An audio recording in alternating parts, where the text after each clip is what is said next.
The best was Sammy Sosa during that period of time, right? No speed. You're like, wait a minute, Sammy. You were just in a double Mick commercial Clearly of English. where you were fine. You were singing. You were tap dancing. You were like a regular Sammy Davis Jr. Forget about Sosa. Hey, what do you mean? When he hit 60 home runs 3 straight years? Yeah, He was doing interviews every day. every day. That was straight English. All of a sudden, some crusty old senator from Kentucky is asking him, "Well, what about this thing they call the juice there, Sammy?" No say. No speak. Don't say nothing. Don't say me that. The time. Wake up with Defo, joined by Lubie. Welcome to the Defo Show.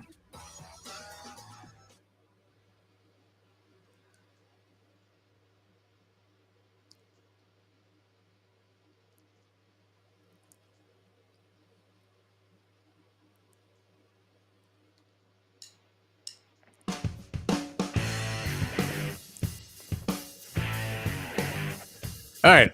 Very special. Good morning, everybody. It seems like things froze there right at the moment of truth. But here we are. Another edition of the Defo Show. It's a Degenerate Friday edition of the Defo Show. And it's going to be a Degenerate weekend all the way through, including, and we also welcome, of course, as always, to the program when Mike Lubie Lubitz. What's Lubie really like? Does he really talk like that? You don't get that as much anymore. I think your voice has become much more distinguished here among South Florida voices, Mike Lubie Lubitz, whereas at one time it was a subject of major ridicule. I think at this point it's become kind of a powerful voice here. I mean, I don't know if I go that far. right up there with Mayor Suarez. I mean, there you go. Yeah, exactly. Francis Suarez. Is it Francis Suarez? Who's the good-looking kid? Mayor Suarez. There was a Suarez that preceded him, his father, right? Maybe. So, like, I get them all confused with Maurice Ferre. It's hard to identify South Florida, Dade County politicians, especially, after gravitating up here to Broward for the last 40 years or so. Anyway, good to be, not like they're separate countries or anything, Lubie, but could be considered that. And yet it's all one big happy family here under one ecstatic and euphoric roof when it comes to degeneracy and sports fandom, because we're still alive. Leslie Visser, the lovely and talented one, texted me yesterday. What's it like to be doing sports in the sports center, the sports capital of the universe, South Florida, where we had 2 teams in the Final Four? That's 2 out of 4. That's 50%. Not too bad. Seemed impossible. Got a great run there in the college basketball tournament. And then come back and have this almost impossible to conceive upset, the Miami Heat, an 8th seed, beating a 1 seed after it looked like they were out of the playoffs. 4 or 5 minutes to go in that game against Chicago. The Heat were done, right? They were putting the golf clubs in the trunk and getting ready for the offseason.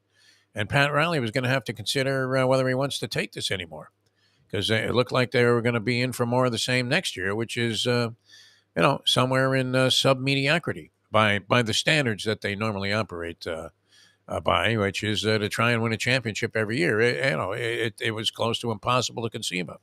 And yet now, I don't know that they're winning the championship this year, but the path has certainly been, cleared for them. They knock off the Bucks.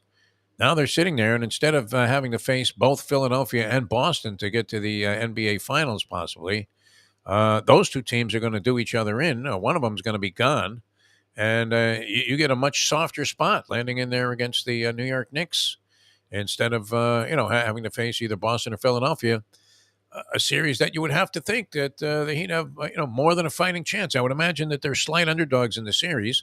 The Knicks, as of now, hold a home court edge, and you get an opportunity to go into Madison Square Garden, take on a Knicks team that is no dynamo. I mean, it's not like you look at the Knicks and say, oh, my God. In New York, they think the Knicks are invincible, but that's only a recent development where they finally won a series after like 20 years of being out of the playoffs. So all of a sudden they're like, you're thinking Bill Bradley is coming back to make some jumpers, and that they're going to have DeBusschere in there fighting it out on the boards. They do have a good team. I don't know, Lubie, what do you think? Just on the surface, Knicks Heat. Do you follow the logic and accord the Knicks a slight edge in this series, just based on home court and maybe talent? What do you think? I don't think they're more talented, and I don't think they have an edge anywhere. Jalen Brunson will be the 3rd best player on the Heat, and Randall maybe the 3rd or 4th. I think they are a tough team. I think they gave the Heat trouble in the regular season. I think we never know what the hell Heat team we're going to see. And That's possible.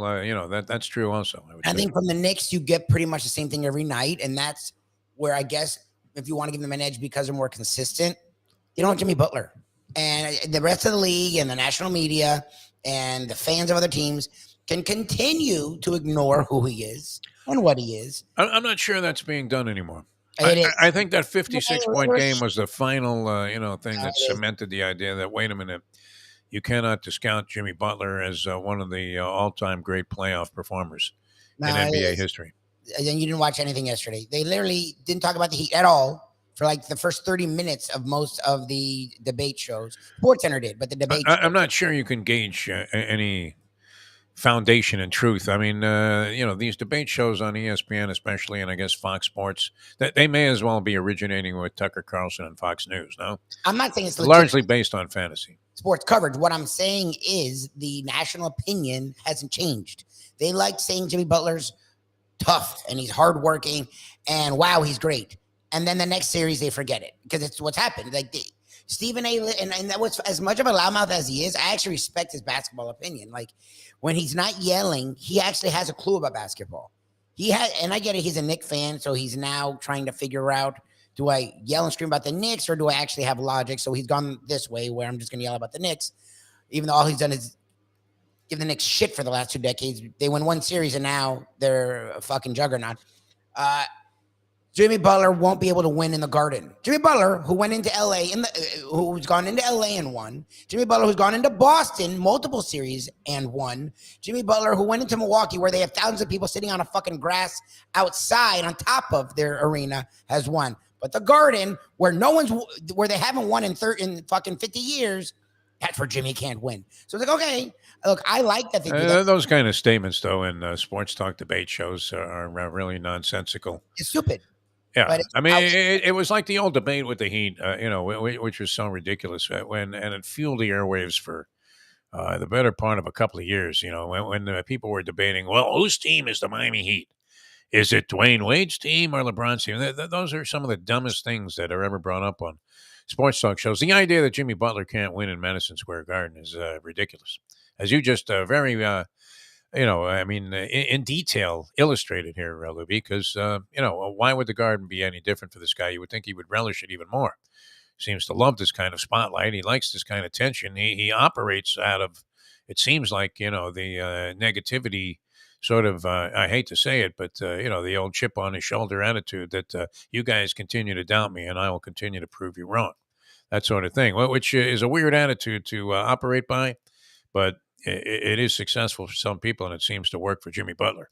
Yes. Where, who knew that Michael Jordan had that approach his whole career? Kobe did too. And that's my thing is LeBron sort of doesn't. But, you want to give the Knicks the lean because they have home court? Fine. You want to give the Knicks the lean because Randall may be hurt, but at least he's playing, and the Heat are missing hero? Fine. You want to give the Knicks the lean because in the regular season, they seem to edge the Heat in their close games? Fine. To me, I'm not going against Jimmy Butler until he loses. Like, I'm not going to. Yeah.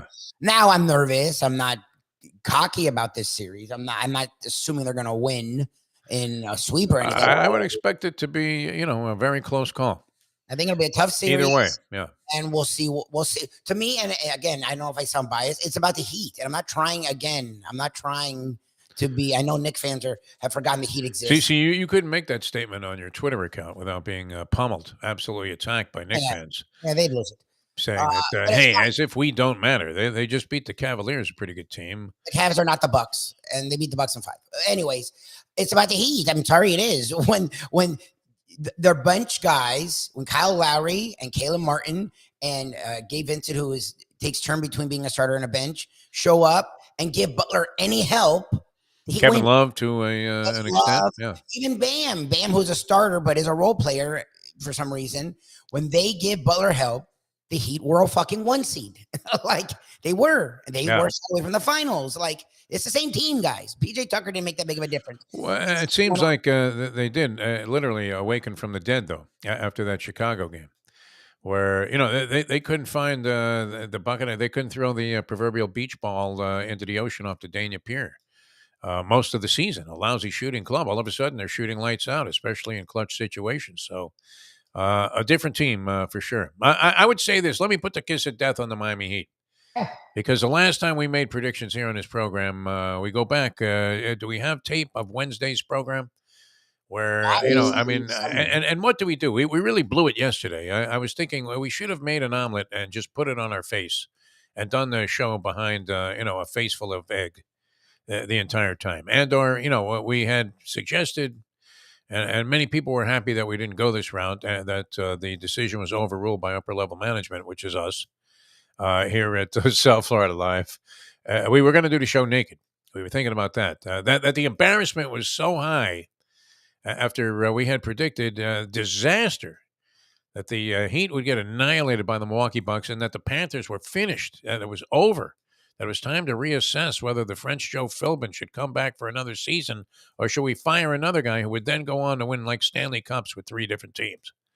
That, is the MO of the franchise. And unfortunately, sometimes these things don't cycle themselves through. They just continue. Ugly history has a tendency to repeat itself, especially with South Florida sports franchises. And, I would have thought there was no chance that the Panthers beat the Bruins in Boston in that game, except we are maybe considering another theory that emanates from the occult, Louis, which is that Bob Kraft is a jinx. That Robert Kraft is a jinx. Where was Robert Kraft when the Celtics failed to close out the Hawks, which they eventually did last night, even though the Hawks had to be putting a scare into a lot of people from Beantown. They had to be choking on their chowder, no? Last night when the Hawks were leading by 7 in the fourth quarter, and it appeared that they were going to force a Game 7, which you would have said, just like, you're talking about with the Boston Bruins. Oh, wow, they get to a Game 7, yeah, they'll win that for sure. You would have assumed that, but who would have figured that the Hawks would even win one game in that series?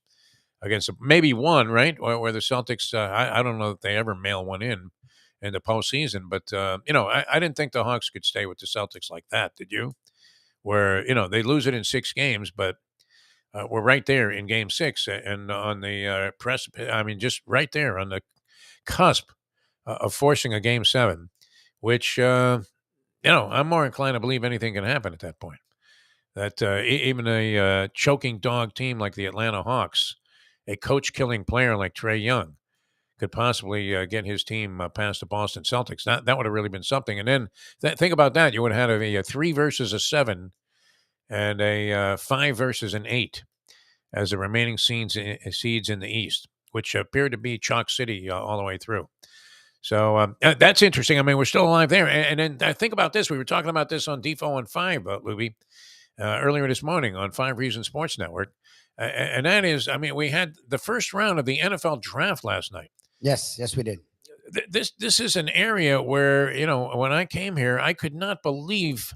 I mean, the draft hadn't become a big thing until right around that time. I would say the first. I want to say the first televised draft, the first time they actually went into this kind of detail on it, was in 1983, was it not? And that was the big quarterback draft with Elway and Jim Kelly and, of course, Danny Boy. I mean, a lot of guys. Unfortunately, some stiffs, were mixed in there. Blackledge, Tony Eason, and who was the other one? Ken O'Brien. Right, Yes. 6 quarterbacks taken in that draft, 5 of whom were drafted before Dan Marino. And as I recall, I think that was the first time that ESPN ever televised the NFL draft. Before that, it was what?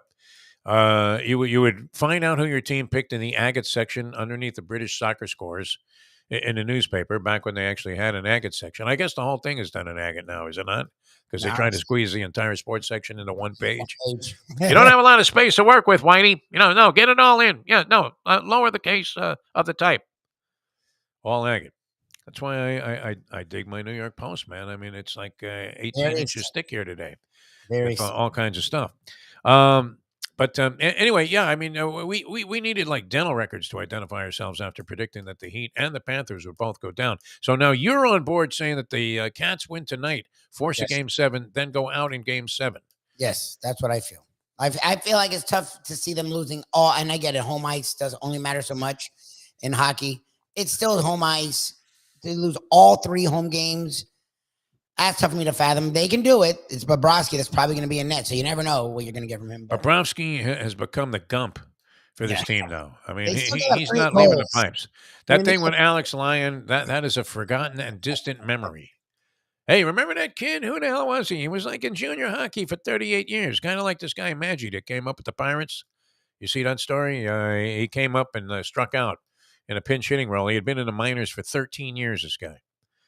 13 years. He played like 1,100 games in the minor leagues, and he finally got. He had been called up once before, but didn't get into a game. And so they gave him a standing ovation, even though he struck out. How great was that? Pittsburgh, by the way, one of the surprise yeah, stories so far in Major League Baseball. yeah, playing well. They're even thinking about paying guys. I guess they just extended, one of their young players' contracts to, make a commitment to a guy that they haven't seen since Mazeroski was playing second base for him. Unbelievable. All right. So anyway, here we are. We've buried the draft because we didn't have any picks in the draft. One, because we got Bradley Chubb to shore up the defense last year, which I don't know that he made any great inroads into that He was hurt last half year. the time, which was his issue when they got him. Right. So that was one first-round pick, and this was going to be the way. This was going to be the stepladder to success, Mike Lubitz. Draft capital that the Miami Dolphins had accumulated, and they had accumulated that in horrific and just egregious fashion by trading away really good players to get all of these draft picks. Now, they've acquired some good players. I mean, you can't complain about the Tyreek Hill deal, can you? He provided more excitement with that team last year than you could have ever imagined. And team with Jalen Waddle and whatever else they can put out there in the receiving core, you have to think that that's going to create, at least, as we often said, Louis, if you're not going to be really good, be entertaining. Yes, that's something you've said a lot. Yes. And it's actually pretty accurate. Like they're entertaining. Yeah. But at least be entertaining. Exactly. And they had the potential to be really good. I'm not sure. I mean, is it just the whole, fragility issue of Tua Tagovailoa? Does that really just lead you to think that, will this guy ever hold up across 17 games? Think about what a grind that is. You have a guy that usually, I mean, somewhere along the line, he's missing like at least a third of the season every year, is he not? Yes. Can he sustain that? And what do you do if he can't? Because you're basically, in the same spot you've been at that position forever now, since the retirement of Marino in 1999. So anyway, these draft picks were highly coveted by the Dolphins at one point in time, but the best was one was spirited away because they wanted to have tea with Tom Brady. And how ridiculous is that? The more I thought about that, it kind of had gotten out of my consciousness that the Dolphins had 2 first-round picks this year. One okay, you trade for a guy that's an established player, and you're thinking he can help you. If it doesn't happen, all right, we don't know that you would have made a wise choice with that pick anyway. Stuck with the draft, yeah. But to lose one because you wanted to talk to Tom Brady about coming in here in his final suck-ass season. Exactly. And bench your quarterback of the future that you still hadn't made a decision on whether it was worth keeping this guy or not. And, all of a sudden, and he came out of the chute just lighting it up. He was fantastic early in the year, Tua. There's no way that Brady, was as exciting to watch and or as competent as Tua was in the beginning of the season. Brady, in spite of his statistical excellence last year, was a quarterback that you would not want throwing a rock for your franchise. I saw so many games where Tampa Bay was just getting shut out, and Brady was getting cremated in the backfield and doing nothing of any great significance. And then somehow the stats come out, and he's like, "Oh, he's got 4,783 yards." How is that possible? Every time I watched him, he was playing like garbage, right? Yeah. Well, they were down every game, so they were chucking it. He was Kyle Korver for me for most of the season last year. Brady, you keep seeing, wow, look at this guy. He's got the highest shooting percentage of anybody in terms of 3-point baskets. And yet every time I saw him shoot one, he missed. It's crazy. For years, that syndrome went on. Anyway, it was kind of interesting. I mean, if you take a couple of things away, Lamar Jackson gets his contract, or he agrees to a deal. How did he and his mother somehow, negotiate the best deal in NFL history? It took him 2 years. He should have had a deal 2 years ago. He should have got paid 2 years ago, and he should have got paid more. Like he set a standard But he lost himself money in the long run because it took him way. It was a whole fucking hubbub. It didn't need to be all this. And with a quarterback of his caliber, it shouldn't have gotten to this. He didn't have an agent, so it became a whole disaster. But he got his money, so I guess in the end it works out. Quarterbacks go 1, 2, and 4 in the first round of the draft. That was not unanticipated, and yet you did have Bryce Young. That was a consensus number one. You had to lay 1,200 to win 100. If you had Bryce Young as the number one pick, would it have been worth it, Lubie? That seemed like a veritable certainty, did it not? I mean, yeah, you probably would We have been surprised though under those circumstances in the past, right? Where I mean, I remember how tight the debate was with Alex Smith and Aaron Rodgers, which it turned out, even though Alex Smith not only distinguished himself as a very courageous guy with that comeback that he made, but he wasn't a terrible quarterback. No, he wasn't a bust. He played a long Yeah. time, and he was a good quarterback. Even with the Niners, they went to playoffs and they went to conference championship games. He was he was game manager guy, but he wasn't a bust. But he wasn't Aaron Rodgers, who fell like 26 picks. That's the problem. That Will Levis was the Aaron Rodgers this year, right? His girlfriend was sobbing. People were consoling him the entire time. Yeah, he went out of the first round altogether. Supposedly some toe injury surfaced that he has that scared people away. So I mean that was after yesterday when his odds plummeted all the way down to 5-1 Yeah, to they be had the number one overall pick. Period, and the guy doesn't get involved in the first round. What kind of price could you have gotten on that? Will Levis not in the first round. Oh, it probably would have been insane. Imagine you were the guy that was around. You just happened to be around the doctor's office where he had his toe examined, and you realize that he was close to needing an amputation or something, and and you leak that to all of the teams, and then bet your brains out that he doesn't go in the first round. Would that be worth it? Because you can influence. It's amazing, right? They do all this scouting, and then it seems like teams are easily influenced by common consensus of opinion, and sometimes capitulate to that. But this Will Levis didn't benefit from that at all. And, in spite of the fact that people were sending it in, who was sending in this money on Will Levis to be the number one overall pick? Can you imagine, Lubie? I don't know. These reports outside of 2 years ago when they did sort of get it right with Trey Lance and Mac Jones. Yeah. Never right. Like it's clearly NFL organizations fucking with them, trying to drive the stock down of players so they can get them in other places. Like they were wrong about most of it. Like Carter fell to 9. He didn't fall to 15 or 20. Levis didn't get drafted at all. Richardson did go 4, but he was never going 1 or 2. Stroud wasn't going 8. He went 2. Like all the stuff that they rumored was pretty much wrong. And it's not like I'm obsessed with analyzing the draft, but I do dig the coverage because it's so funny.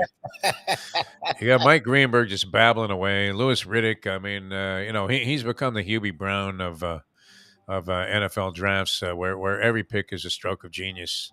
And he's got great detail on how every player is going to help every club. It's fantastic. Then you got Kuiper there and McShay. You get a little Schefter mixed in there with the latest news. Susie Colbert slobbering all over these people, asking questions that you would only ask if you were hosting The Bachelorette. And, this journey. I mean, a kid just got drafted. He's now going to be a multimillionaire, probably, his whole life. He thought, wow, I mean, I'll be real happy if I end up being an NFL player. But, I mean, there's only so many ways that is there another question you can ask? And is there another way to phrase it? But, should we feel some empathy for Susie Colbert in that role? Well, I'm sure ESPN doesn't want you to do anything. It's why they're a total disaster. Goodell is hugging guys that are up on criminal charges, welcoming them in to his league of violence that he's making $60 million a year off of. People, I mean, are nuts too. I mean, do we have fans like that? We didn't have any Dolphin fans to show because we had no selection because of that, a little skull session there with Tom Brady and his agent or whoever that was. And only the Dolphins could get caught at something like that, right? Belichick does it. Nobody cares. Right? I mean, are we the only team that's ever been penalized for that level of tampering, in the NFL? What do you mean? Did you hear yesterday the Eagles and Cardinals figured out their tampering situation?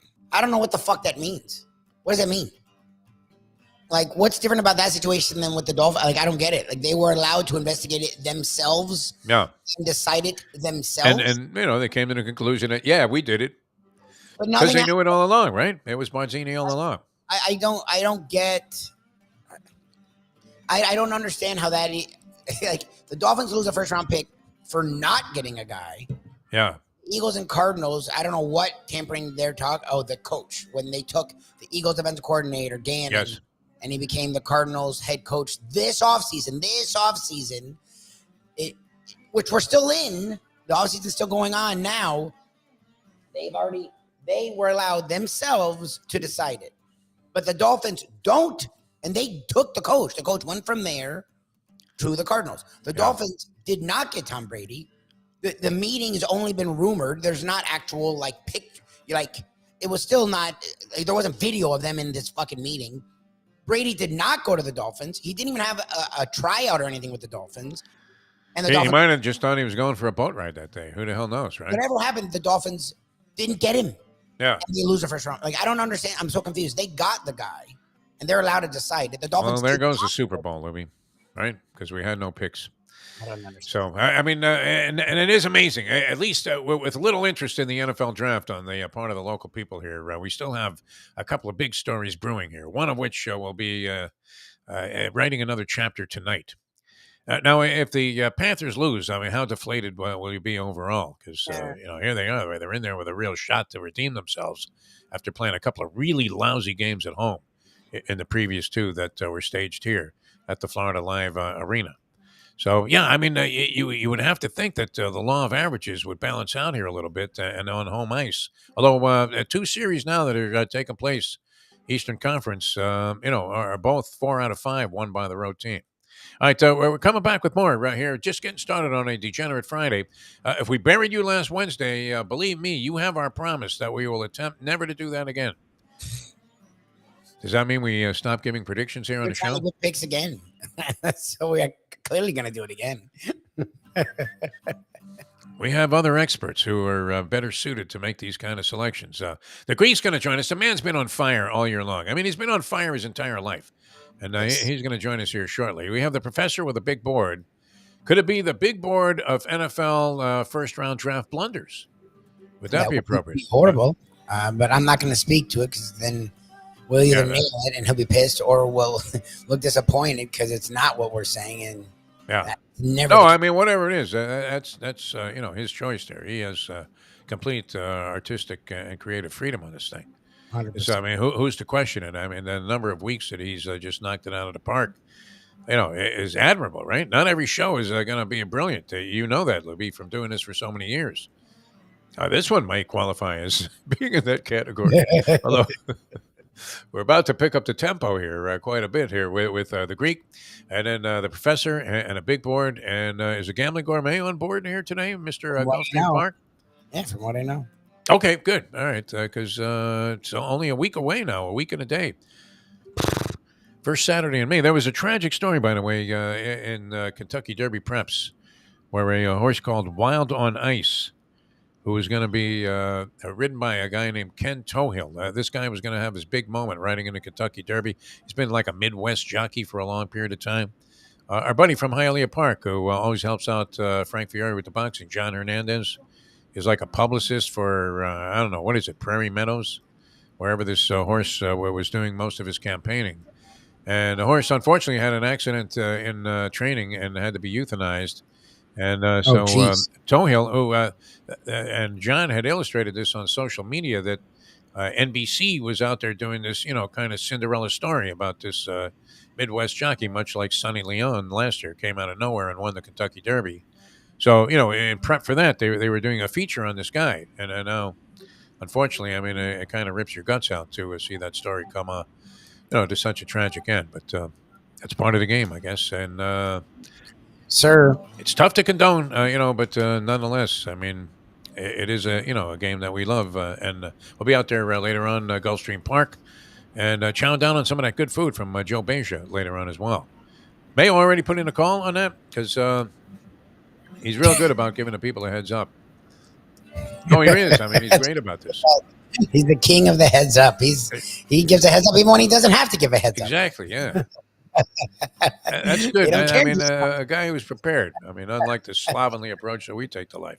All right, coming back with the Greek in a moment. Then the professor, and later on, a gambling gourmet, Mike Mayo, and we'll have some selections and then opinions on what's going on in the world of sport in a moment. Now that The time. 7:22. Folks, Tony Segreto here. Let me ask you a question. What do you look for when you go out to eat? Good food, obviously, friendly atmosphere, not too loud, but good energy, reasonable prices, and a place where you feel comfortable.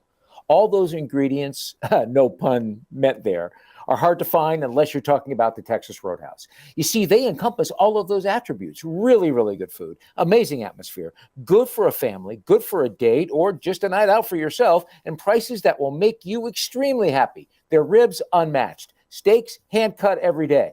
Everything, and I mean everything, is made on site, including their incredible bread.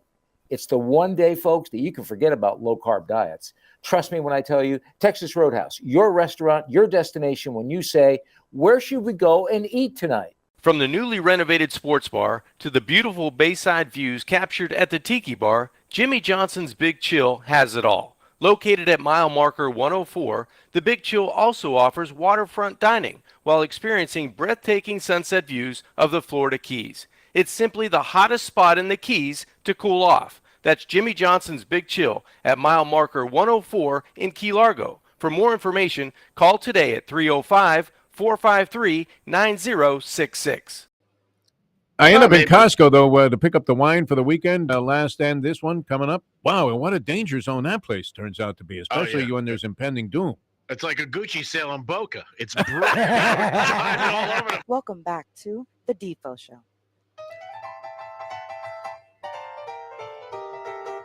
All right, welcome back to the show, the Defo Show here. Jeff DeForest, one, Mike Lubie. Lubit's a Degenerate Friday, about to crank this thing up a couple of notches.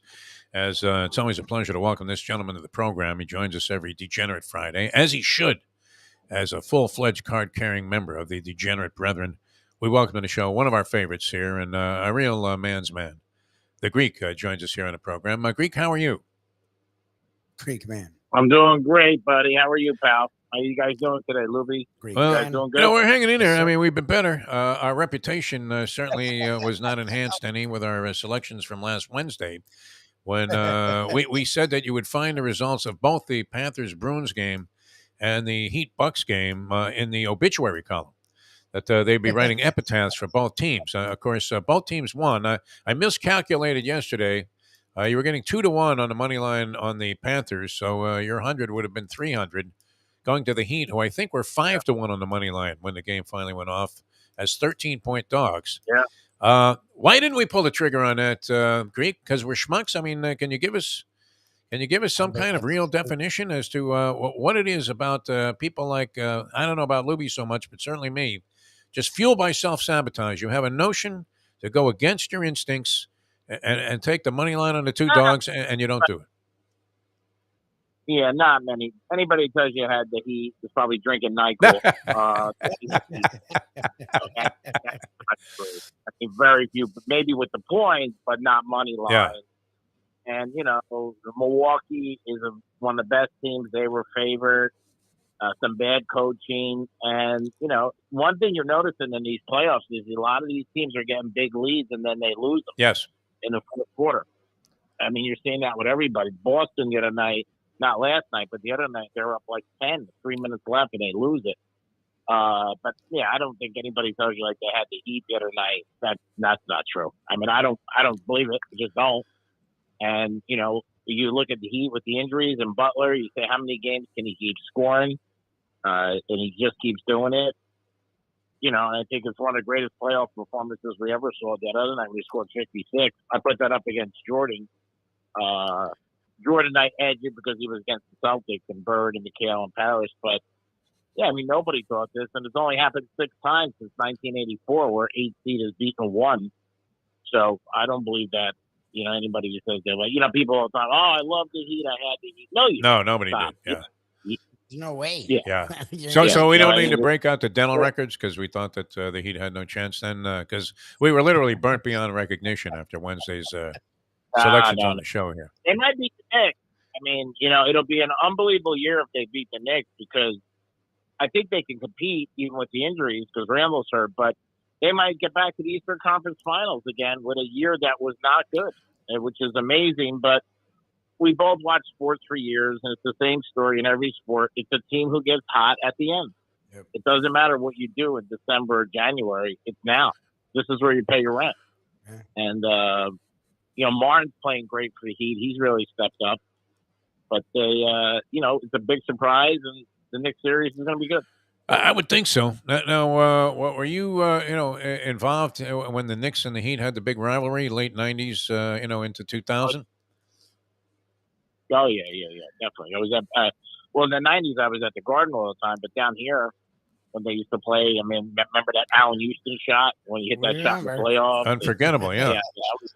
Yeah, You know what I forgot about, though? This was probably the best of, there were a couple of great incidents involved, and they're outlined today and detailed in the New York Post as they analyze the series. Of course, they would take this angle, some of the absurdities that happened. And you had the Van Gundy thing. Of course, he was pictured literally like a schnauzer. I mean, snapping at the ankle of a mailman. Yeah. Wrapped around Alonzo Mourning, who could crush him with one. I mean, talk about Draymond Green, and somehow survived that.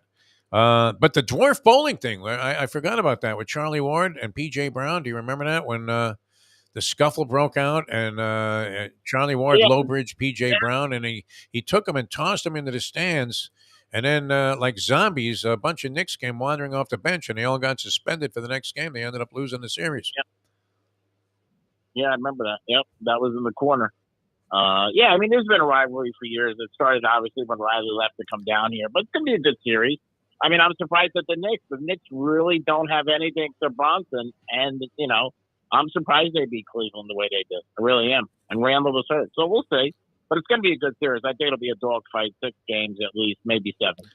Yeah, that's what I'm thinking. It's going to be close, and probably a coin flip as to who wins. I don't want to do this, Greek, because it's a total kiss of death after the way we've been going and shooting blanks here on the show for a while when it comes to handicapping the local teams. But I think the Heat win the series.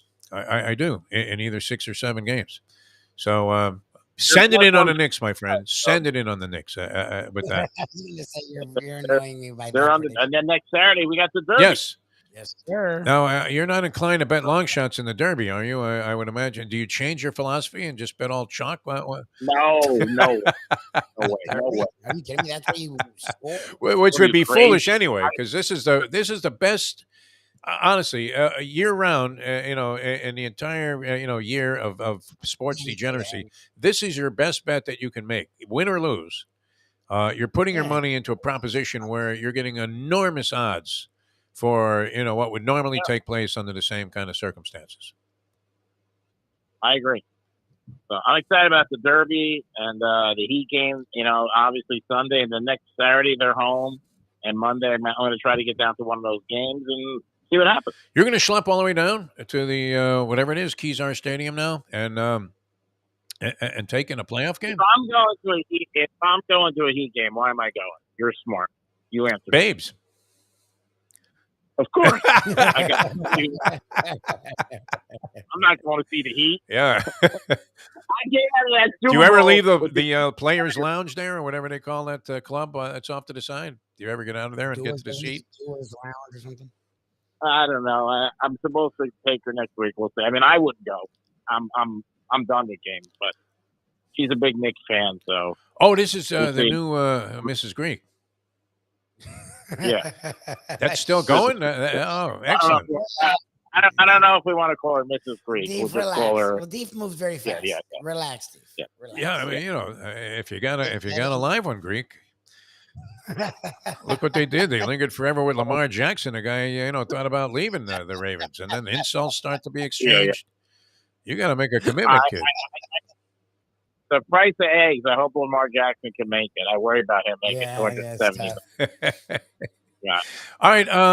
What are you thinking about tonight's? Are you involved at all? I know you said you didn't bet hockey, but the temptation would be there. Do you have an opinion on tonight's Bruins-Panthers game? I think the Panthers lose tonight, to be honest. All right. I agree with Defo. It's got to be great. They're at home. Their fans drive home pissed off. I'm excited for Sacramento and the Warriors. Yeah. And what do you think? What do you think there? I mean, the Warriors look like They're just a slight step ahead I of the think the Warriors Sacramento Kings. Yeah, I think the Warriors can win. Fox is huge. He's hurt. And I watched Memphis with the Lakers. I mean, LeBron's last game was not good. Yeah, and Ja woke they up, don't too. have an answer from. Yeah, they don't have an answer for Morant. It's like when he's in a strip club, nobody can handle it. So we'll see what happens. Yeah, I don't like believe that series is over. I mean, the Lakers, obviously, it's a similar situation that, you're thinking. Actually, I thought about the Heat series was that Milwaukee would win easily and get to being down 3-2. And then the Heat would have a do or die game on their home wood. And if they could win it, they win the series. And if they don't, they were going to eventually go back and lose. I think, the Lakers are facing that now. And that last effort wasn't impressive at all. They were handling Memphis, though, before that. Yeah, that stat I gave you, when teams are up 3-1, 94%, they win the series, happen again. Yeah. They did but it. yeah, I mean, and that one baseball team I want to tell everybody to watch the Pittsburgh Pirates. Yeah. Playing really, really good. Get them at a good price. Stay on them. They got a very good team this year. First place in their division, and now they're handing out contracts that exceed anything that they ever considered paying Willie Stargell. It's pretty amazing, because they're a team that you perennially think of is going to be a doormat in their division, and and also ran by June. Greek, always a pleasure. So there's a possibility that next week we may see you on Kiss Cam at the Heat game, huh? Yeah, you might see me parking cars at Joe Stonecraft, but I don't know if you'll see me on the Kiss. That wouldn't be a bad deal. I mean, makes $200,000 a year. Oh, probably. And that's before he raised the console for the change. We'll Imagine when you find in a console of some of those cars. Yeah. talk some Derby next week. Yes, sir. Next week, Derby pick. All right. What right. what are you going to be doing? I mean, where are you taking it in, Greek? Are you throwing a party? Where for what, the Derby? I'm not sure yet, because if I go to Heat game on Saturday, I got to see what time that Heat game is. Maybe the Heat game and then Gulfstream.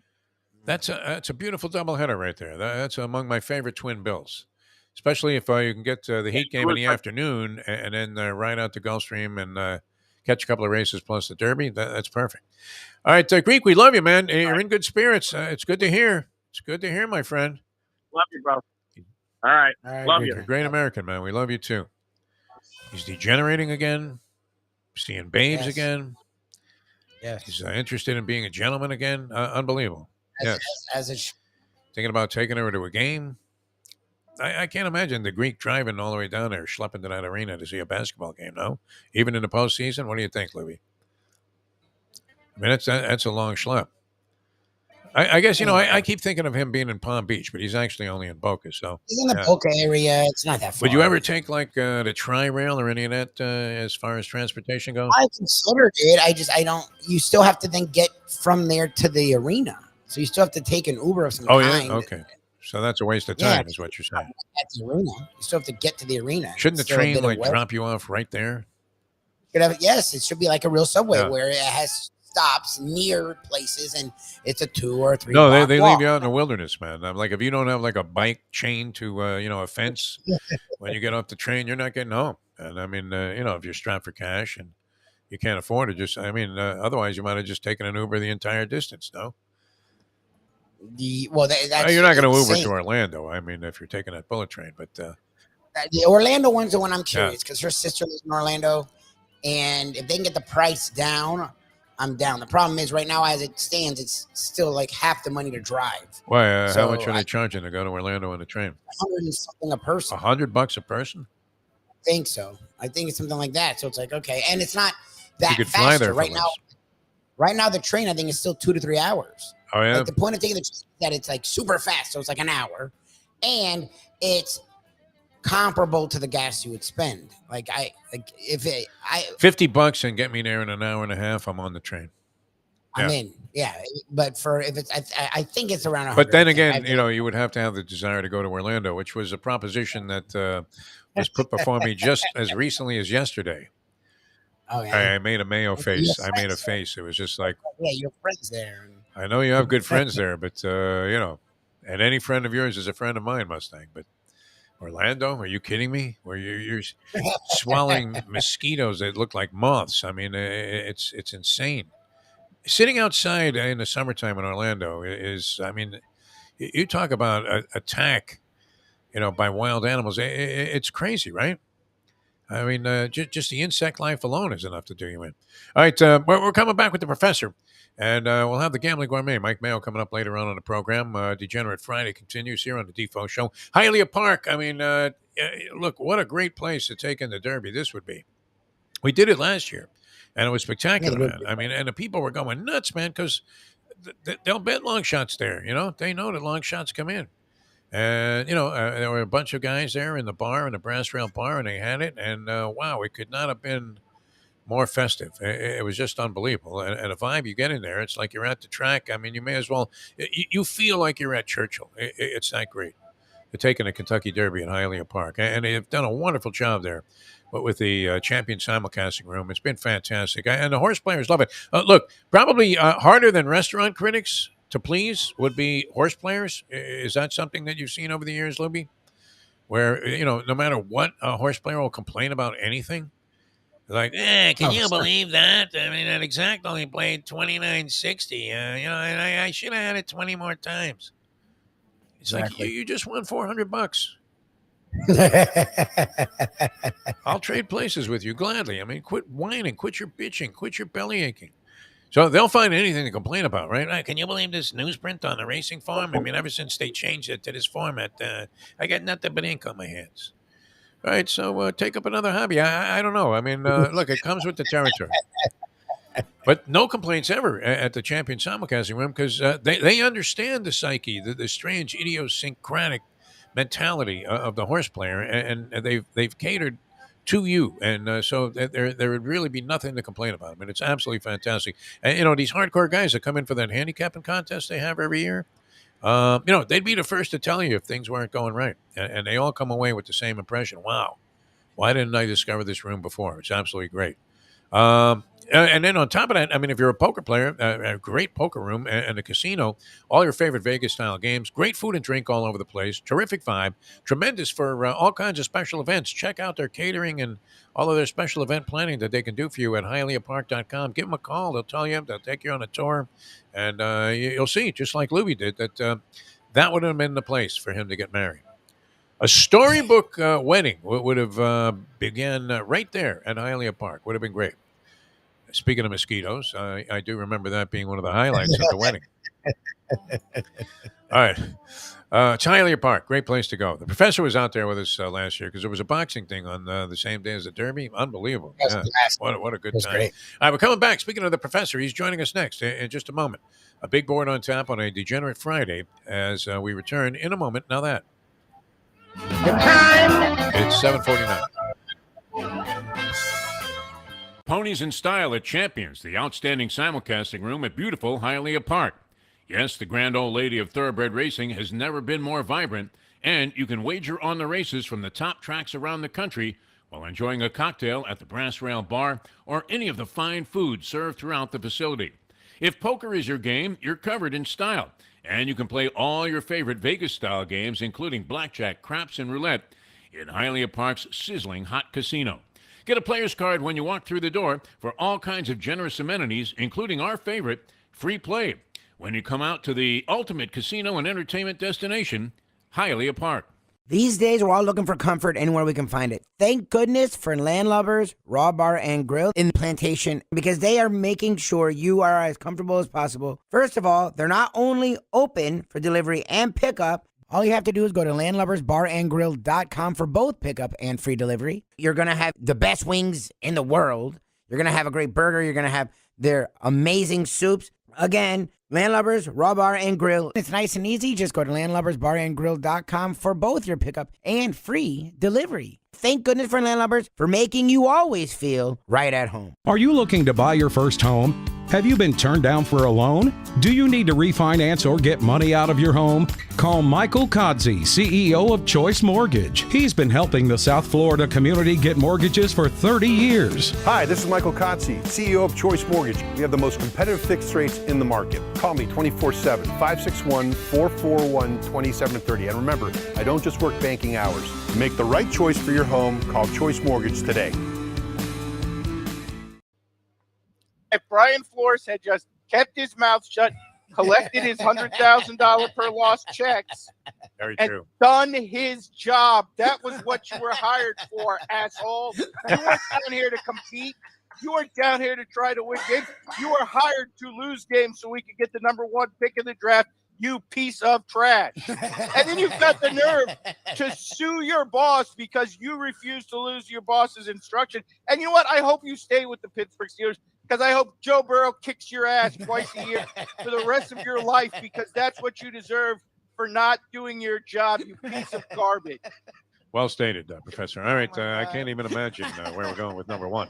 Honestly, can you imagine if you're the Arizona Cardinals right now and you are getting ready to possibly hire this man as your head coach? If I'm Kyler Murray's agent, I'm calling the Cardinals front office and say, that's fine, trade my client right fucking now. Do not put this bum anywhere near my player who you just signed for $200 million. Do not put this piece of garbage. If I see Ryan Fitzpatrick in Las Vegas because it's 100 miles from Phoenix, I want everybody in the front office fired or my client out of this franchise. The best way to kick off your day is with Defo plus Lubie. We now return to the Defo Show. Welcome back to the show, a Degenerate Friday here on South Florida Live. Jeff DeForest, Mike Lubie Lubitz, and we welcome into the program. And, of course, always knocking it out of the park with the big board, which I had this thought. I don't know. Did you ever consider, I'm not sure what the big board will entail today, but did you ever consider a big board of all-time draft busts, or is that too simple of a topic to approach? I mean, I think it is a pretty simple topic, but I did actually consider it on the drive home from Landlubbers last night, but I had already done this week's big board. Oh, so good. Maybe we'll let the whole draft play out, and we'll do it in a future week. All right. I mean, you'd be a good guy to go to on this. Our own, stronger than Mel Kiper when it comes to opinions on college football players. That's true. What did you see, if anything? Just an overview of what took place yesterday. I think we had a very confusing first round. It was one of the times and years. I think really past number 1, nobody really had a clue what might transpire. Okay. And obviously you saw that in the betting markets as the biggest dropper really was C.J. Stroud throughout the betting markets. And turns out, well, the Houston Texans were lying and planned on taking him at number 2 all along. They did have a plan to also take Will Anderson. 2 things I think emerged. Number 1, you had a very clear, I think, winner in the first round of this draft, and that's the Philadelphia Eagles. What the got fuck? Jalen Carter, who's very arguably, I mean, obviously he has the off the field stuff, but in terms of just a player, very arguably the best player in this draft. I would personally make him the number 1 player in this draft. A guy who could be a Warren Sapp, a guy who could dominate the defensive tackle position as a penetrator in a way outside of Aaron Donald we really haven't seen in the league in 20 years. And then came back and got Nolan Smith. So now you have 4 pieces of a generational, historically great Georgia defense, none of whom are older than, I think, 22 years old, who are going to be with the Philadelphia Eagles for a long time. I think the Eagles have set themselves up to really dominate the NFC and possibly establish like a dynasty type situation.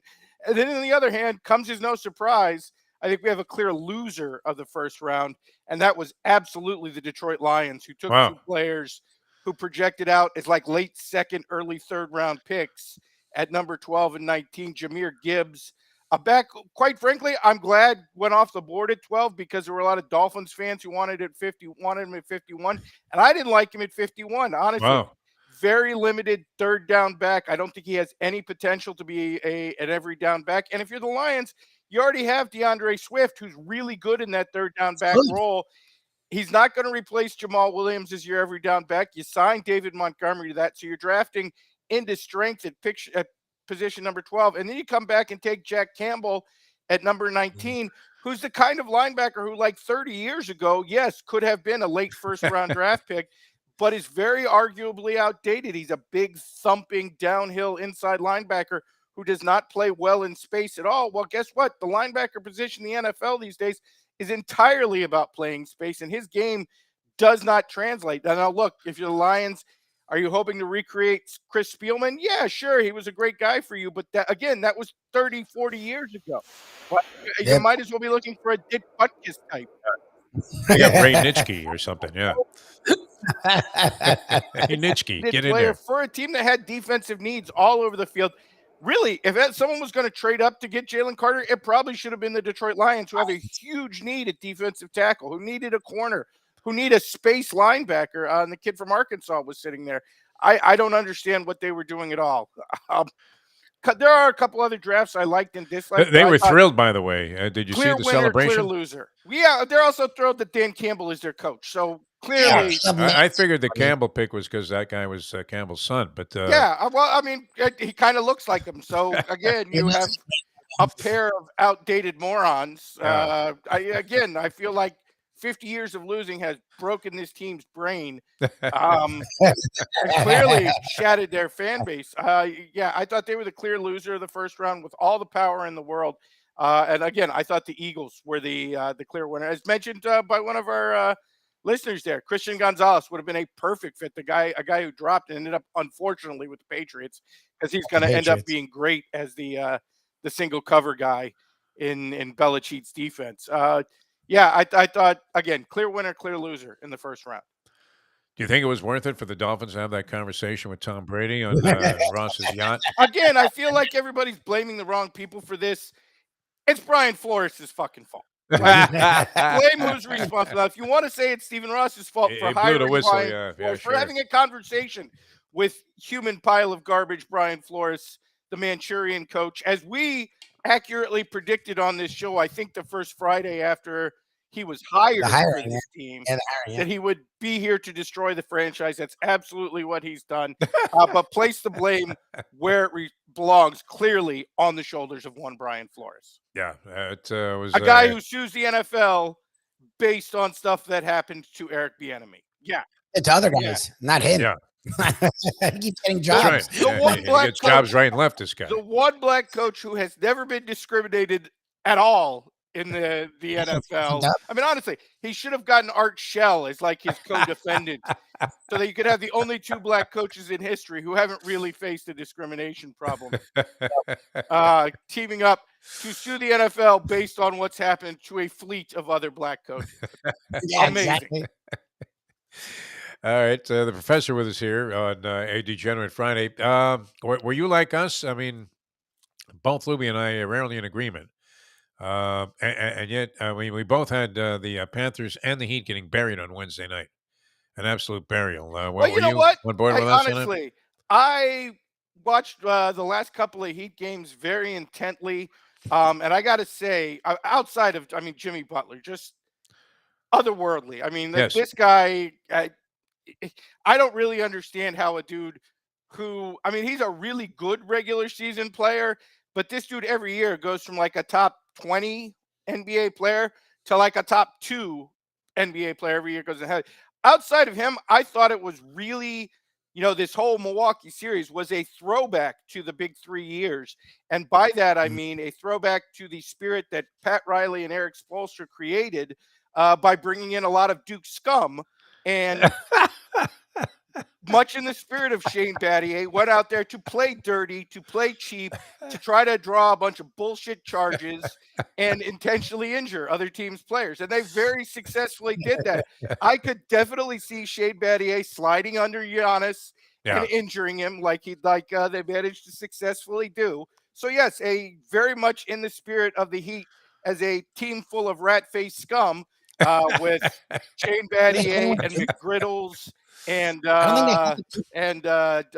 Lubie's favorite, Justice Winslow. That was very Justice Winslow-like series. Let me be a cheap scumbag defender and try to draw a bunch of charges, which is, a horseshit call.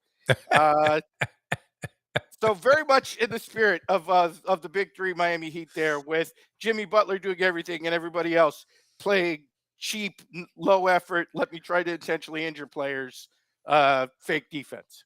If you were tempted to put some capital on the series, who would you take, Heat or the Knicks?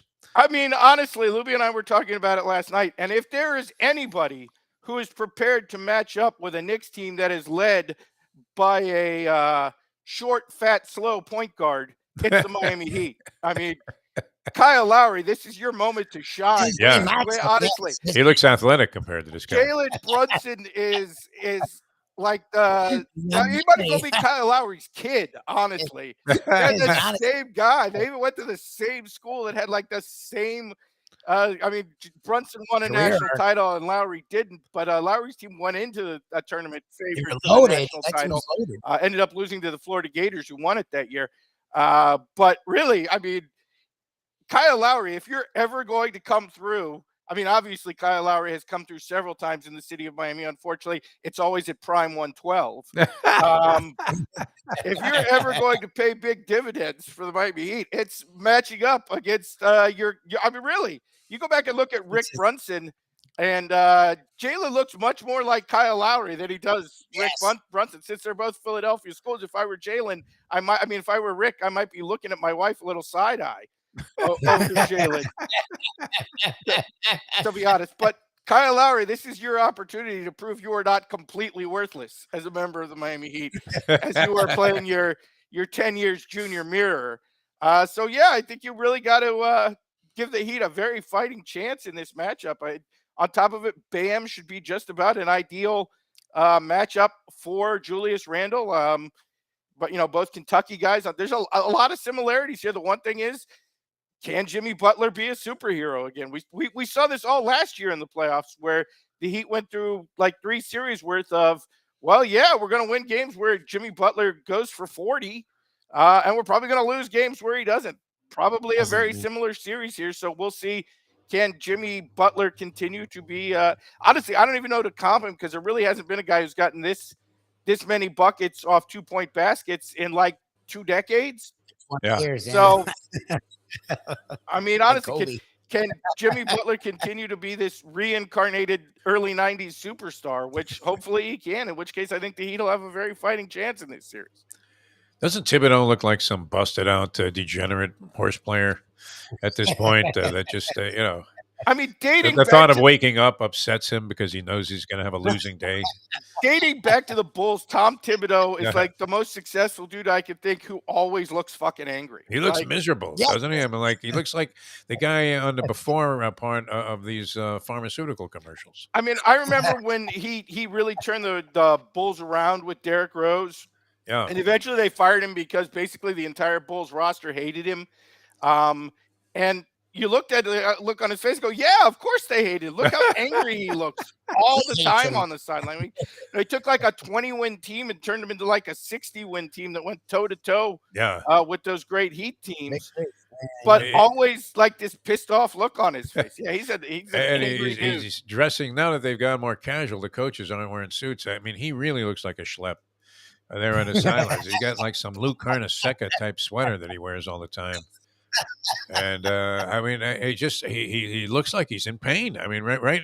They just threw the ball in the air for the opening tip, and he already looks like he's just had enough. That life has defeated him. It's amazing. But anyway, it should be interesting in contrast to the much more effervescent and outwardly expressive Eric Spoelstra, who many people feel is a great coach. Too, if your master plan to injure the other team's best player worked right off of game 1. Don't forget, they had Grayson Allen out there. Although I don't know, has he? Don't forget, the Miami Heat had Shane Battier sticking around the franchise for like 10 years, who was the man who, if Grayson Allen is the student, Shane Battier is clearly the master. Shane Battier practically invented this style of defense. That and UD probably injuring somebody at the same time. No, UD's physical. You don't see UD trying to slide on. Look, UD will punch you in the face. Yeah, but he's not going to try to slide under you while you go up to the basket. That's not low bridging a guy. That's a move. So Shane Battier, they might as well call it the Battier. Hey, it sparked one of the all-time incidents in Heat Knicks history with the dwarf bowling of Charlie Ward by P.J. Brown when he tossed him into the stands, and then the Knicks came wandering off the bench, and they all got suspended for the next game. They ended up losing the series, which I think the Heat were down 3-1 in that series. I think between that and the Alonzo Mourning Van Gundy clip, we're going to see a lot of that in the next 2 weeks. I Yeah. feel like that'll be the Hail Flutie of this series, where you can't ever see a Boston College game or a game Flutie's announcing without that stupid freaking highlight that haunted me for 40 years. Daryl Fullington, not on your list of Christmas cards to pass out, huh?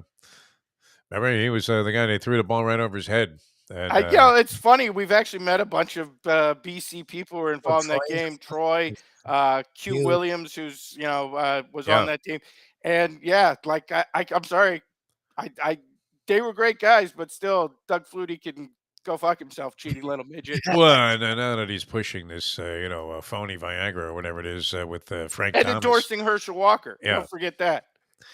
Yeah, a little misguided, maybe, old Dougie boy, but he didn't get us either because he walked away very angry from our Radio Row interview after he thought that we embarrassed him. Which if anything, we only enhanced his image and his legacy by having a tabletop drum off, demonstrating his skills were far superior to mine. Which I thought I was pretty good at that stuff. All right, any predictions on anything before we are you doing Australian rules? Before We keep we keep going 1-1. So one way or the other, we got to get a result here on Australian rules. We can't keep getting the banana split every week. So a couple picks this week. We're going back to an old faithful from a few years ago who's back after a couple of down years. The Magpies, Collingwood, has Adelaide this week, and they are laying 9.5. Feel like Collingwood looks really good in this spot. The Mags off to a great season after a couple of down years. They were a team we were on when we first started this in the middle of COVID. But again, flagged for a couple of years, back with a young team, and we like them minus 9.5. And then we're going to go against the team that beat us last week. That's Geelong. They clubbed us over the head like a baby seal last week, but we're coming back against them anyway, and taking Essendon plus the 16.5 in a big showdown in the AFL. These are two teams in the top 5 of the table. So I think 16.5 is a little bit generous here. Taking the Bombers, taking Essendon, a team it really should be a very high scoring matchup. So I have no idea what the total is. I can't usually get totals on Aussie, but if you can, I would definitely go over in that matchup. But we're going to take Essendon plus the 16.5. What's a typical over-under since the scoring is so high? Again, I have no idea. I can't find a total. Oh, okay. Anywhere, even on the internet for Aussie rules games. All right, very good. All right, so that brings us to the moment that everybody anxiously awaits every week here on the program on our Degenerate Friday editions with the Professor, and this week's edition of the Professor's Big Board. I don't know if you saw it this week, Defo. This was sort of a story that got buried in the wash of the NFL draft, the NBA and NHL playoffs, but very close to our heart because of a good friend of the show, PC, and that is Deptford Township in New Jersey. The Little League in Deptford Township introduced a new rule this week where any parent who gets kicked out of a Little League game for arguing with umpires has to serve 3 games as an umpire before they are allowed to be a spectator again. So if you get kicked out of your kid's Little League game for arguing with the umpire, you have to umpire for 3 games before you are allowed. Now, if the city of Asheville, North Carolina instituted this rule, our buddy PC would have to quit his job to have enough time to find a way to cover his umpiring duties. He'd end up having to umpire like 300 games that Little League series before he'd be allowed to go see his own kid play again. And this got us thinking, because honestly, there's a lot of this in the world of sports where crazy parents over engaging in youth sports. And I got to be honest, I can't believe, because our own Mike Lubie has coached a lot of youth basketball. I can't believe Lubie hasn't racked up technical fouls like Bobby Knight. Oh, yeah. But wait till he has, little Mike Lubitz Jr. playing. I can't. Again, he's going to have an arrest warrant in Puerto Rico waiting for him, just like Bobby Knight when he coaches that game. But that got us thinking, and it is the big board of the worst celebrity sports parents. Nice. And there's been a lot of this. It's not just crazy normal people like Lubie or like our buddy PC. This has happened a lot in the celebrity world as well. Parents causing problems with youth sports. And that's our subject this week. It's a beautiful thing. Jason Cole wrote a book that he was talking about on the show earlier this week, sort of a similar theme. So this ought to be interesting. Shut up, it's not that great. All right. And that takes us to number 5, which is Mitch Wild Things Williams and people who really, how did you let this guy go into youth coaching in the first place? For those unfamiliar, Mitch Wild Thing Williams did briefly work for the MLB network in the early days of that network's infancy, and then got fired because of a report in Deadspin that he had been kicked out for getting in a fist fight with an umpire in his 7-year-old's Little League game. Now, Mitch Williams turned around and claimed there were no witnesses to this alleged fight and sued the Major League Baseball network over his termination and actually won $1.5 million for defamation from Major League Baseball. But then 2 years later, got banned from a tournament his 10-year-old was playing and he was coaching in because he called a couple of his own players pussies and instructed his pitcher to throw at the other team's best player in order to injure him. Now, as someone who has coached youth sports and a Miami Heat fan, I'm totally with throwing at the other team's best player to injure him. That's a legitimate tactic for victories, but you can't call 10-year-olds pussies. Come on. Not in Florida, certainly. I mean, that's not contributing to victory. Look, you're going to throw at the other team's best player. I get it. I really do. Sometimes you just can't match up, just like the Miami Heat couldn't match up with Giannis. So you got to take him out of the game. But again, you can't, start cursing at your own players. Yeah. Was there a bounty involved for the person that caused the injury to the other team's best player? I guess. Really, he probably should have kicked one out because he did get the $1.5 million from MLB Network over his wrongful termination, which turned out to be not wrongful in the least.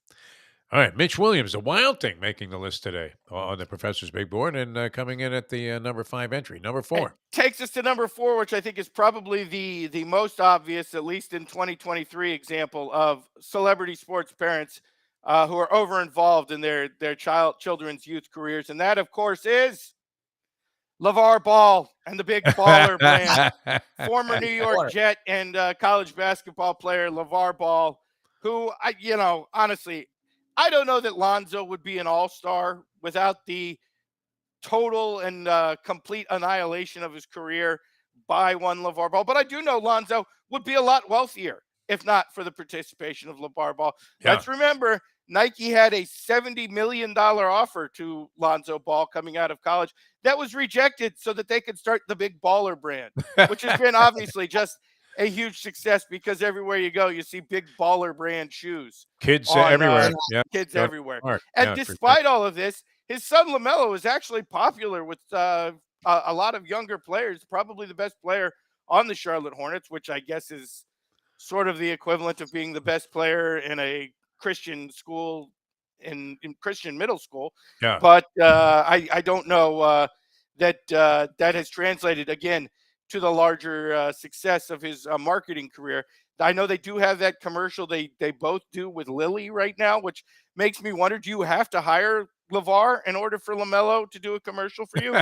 Is there a writer in his contract that dad has to participate in everything you do? And if so, you might want to get rid of that because America has pretty much roundly rejected LeVar as a commercial spokesman. Yeah, I mean, he had disappeared from sight. Or so it seemed. I mean, after being omnipresent on every sports show that was mentioning anything about, and not even basketball. I mean, the guy, I thought he was going to end up hosting Jeopardy. He was that much in vogue at the time, but didn't work out. Flamed out, and that obviously was a very bad decision. This Big Baller brand sneaker. All right, number 4, LeVar Ball, certainly a worthy candidate for the list. And if LeVar Ball is only number 4, there got to be some parents who've done some really bad stuff to their kids, and that takes us to number 3, which is Cecil Fielder, who, for those of you who are unfamiliar, Cecil Fielder, who was a highly successful Major League Baseball career, made upwards of $70 million in his career playing in Japan and for the Detroit Tigers. stole $200,000 of his son's signing bonus with the Milwaukee Brewers. Prince was only 17 when he first signed with the Milwaukee Brewers coming out of high school, and lost it gambling on a trip to Las Vegas. It's to be respected. Really, that's to be respected. You steal He stole money from $200K his of own your son, kids and lost after at you've gambling. blown through $70 million, presumably gambling as well. And this is the amazing part, is that Prince made so much money that he decided to forgive and reconcile with his father after eventually retiring from Major League Baseball, which, again, Prince must be like the nicest son of all time. Like, if your father look at the name. He's a steals prince. $200K from you, Yeah. from your signing bonus, and loses it gambling. I mean, and I can see this because, you know, sometimes you get a tip on that horse and you just got to have that $200,000. Sure, he's going to win. Hey, we're going to wheel the pick 5. How can we possibly miss? Luca Panici might have given him a call. You know, said to bet the 5 today. Go lightly. So he said, "No, wait a minute. The jockey's got to know, right? Puts a $200,000 on there. No, very ugly. You know, that's unfortunate. When you're stealing money from your own family to go in the. Well, I thought they were strange. I don't think he was even a part of his raising. Again, like I don't think they were even close. Again, he had to be part of the negotiations because Prince was only 17 when he was drafted. Exactly. And gave him access to the money, which, again, he took and gambled and lost, which is a pretty amazing story because, honestly, Cecil wasn't retired for that long when Prince hard to blow through 70 mil, for sure. I don't know what Cecil was doing other than obviously eating. But he obviously was following some picks that were not necessarily, laced with accuracy over the long haul. Yeah, exactly. Where were you getting your advice, and what? I presume it actually wasn't sports. I assume it was probably casino gambling. But still, I mean, you'd think you'd learn after you blew through all your Major League Baseball money. All right, very good. Number 3. Okay, where do we head for number 2? Number 2 is in the world of sports, but it's sort of parallel as opposed to as directly related as the first 3 were, and that is one Clay Travis.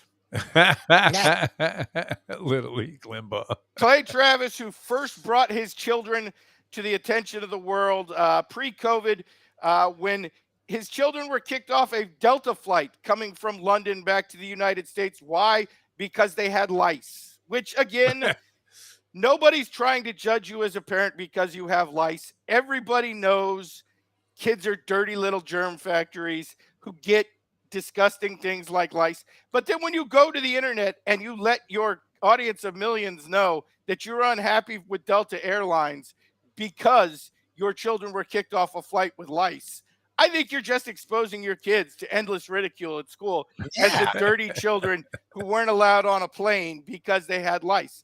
Now, he followed that up just last year in the middle of summer. And let's remember, this was a man who took over Rush Limbaugh's radio program. So now he has the largest audience in national radio, on top of being basically in charge of Fox Sports. Of course, the man who created 2 Pros and a Joe, the Brady Quinn show, that's somebody, the host is a guy from his website who was basically pushed by Clay Travis, as Clay Travis has slowly taken over the radio side of Fox Sports.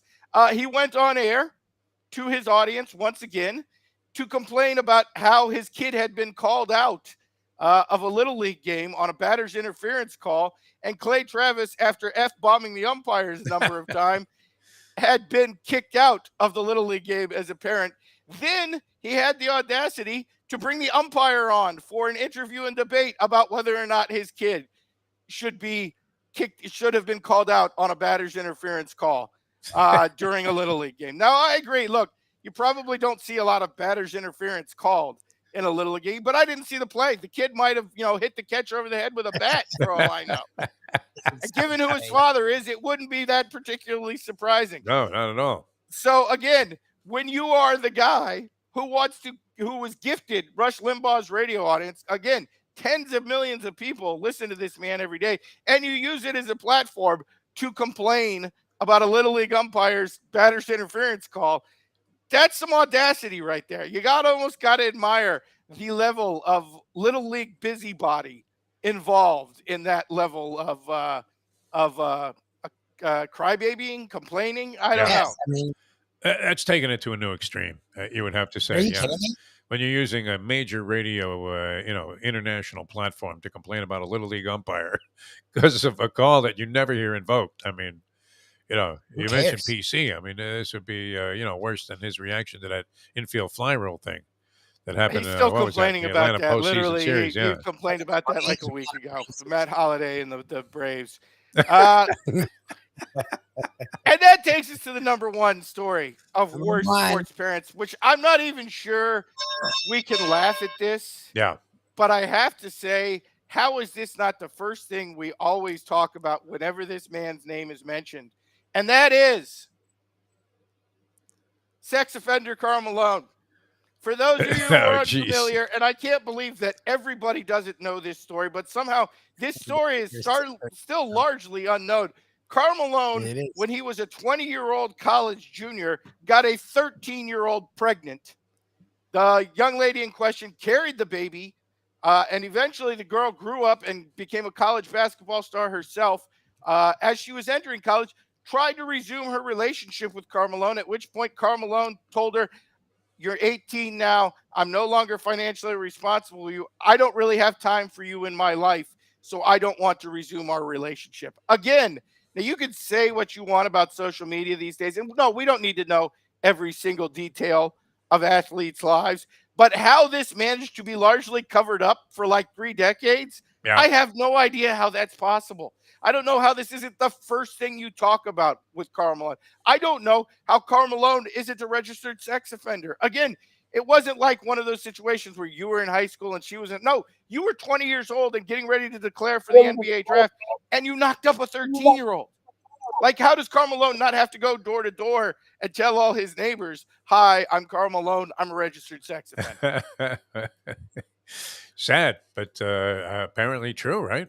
And again, what kind of scumbag do you have to be that you knocked up a 13-year-old? Now, apparently he did pay child support, which, he only made a couple of $100 million. So that was a really big burden for Karl Malone. And then you go and tell the kid, "I don't really want anything to do with you."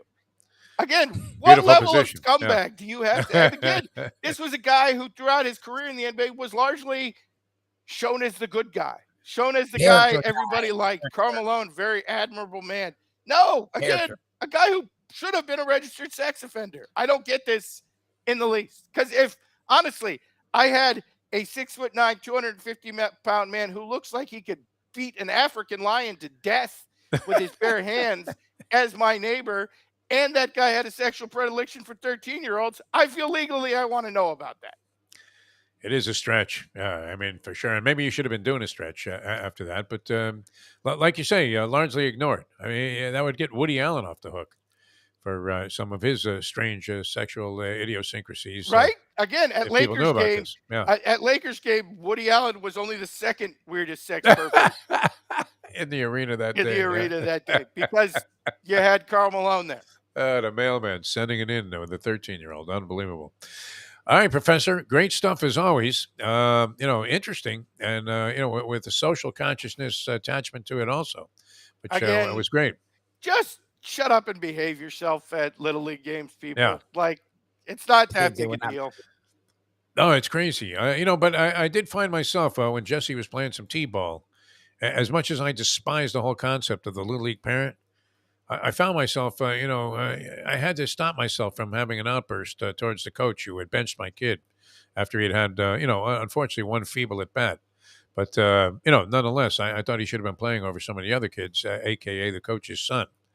But, I refrained from giving him a piece of my mind. Unfortunately, Jesse got interested in something else after that. So that was that.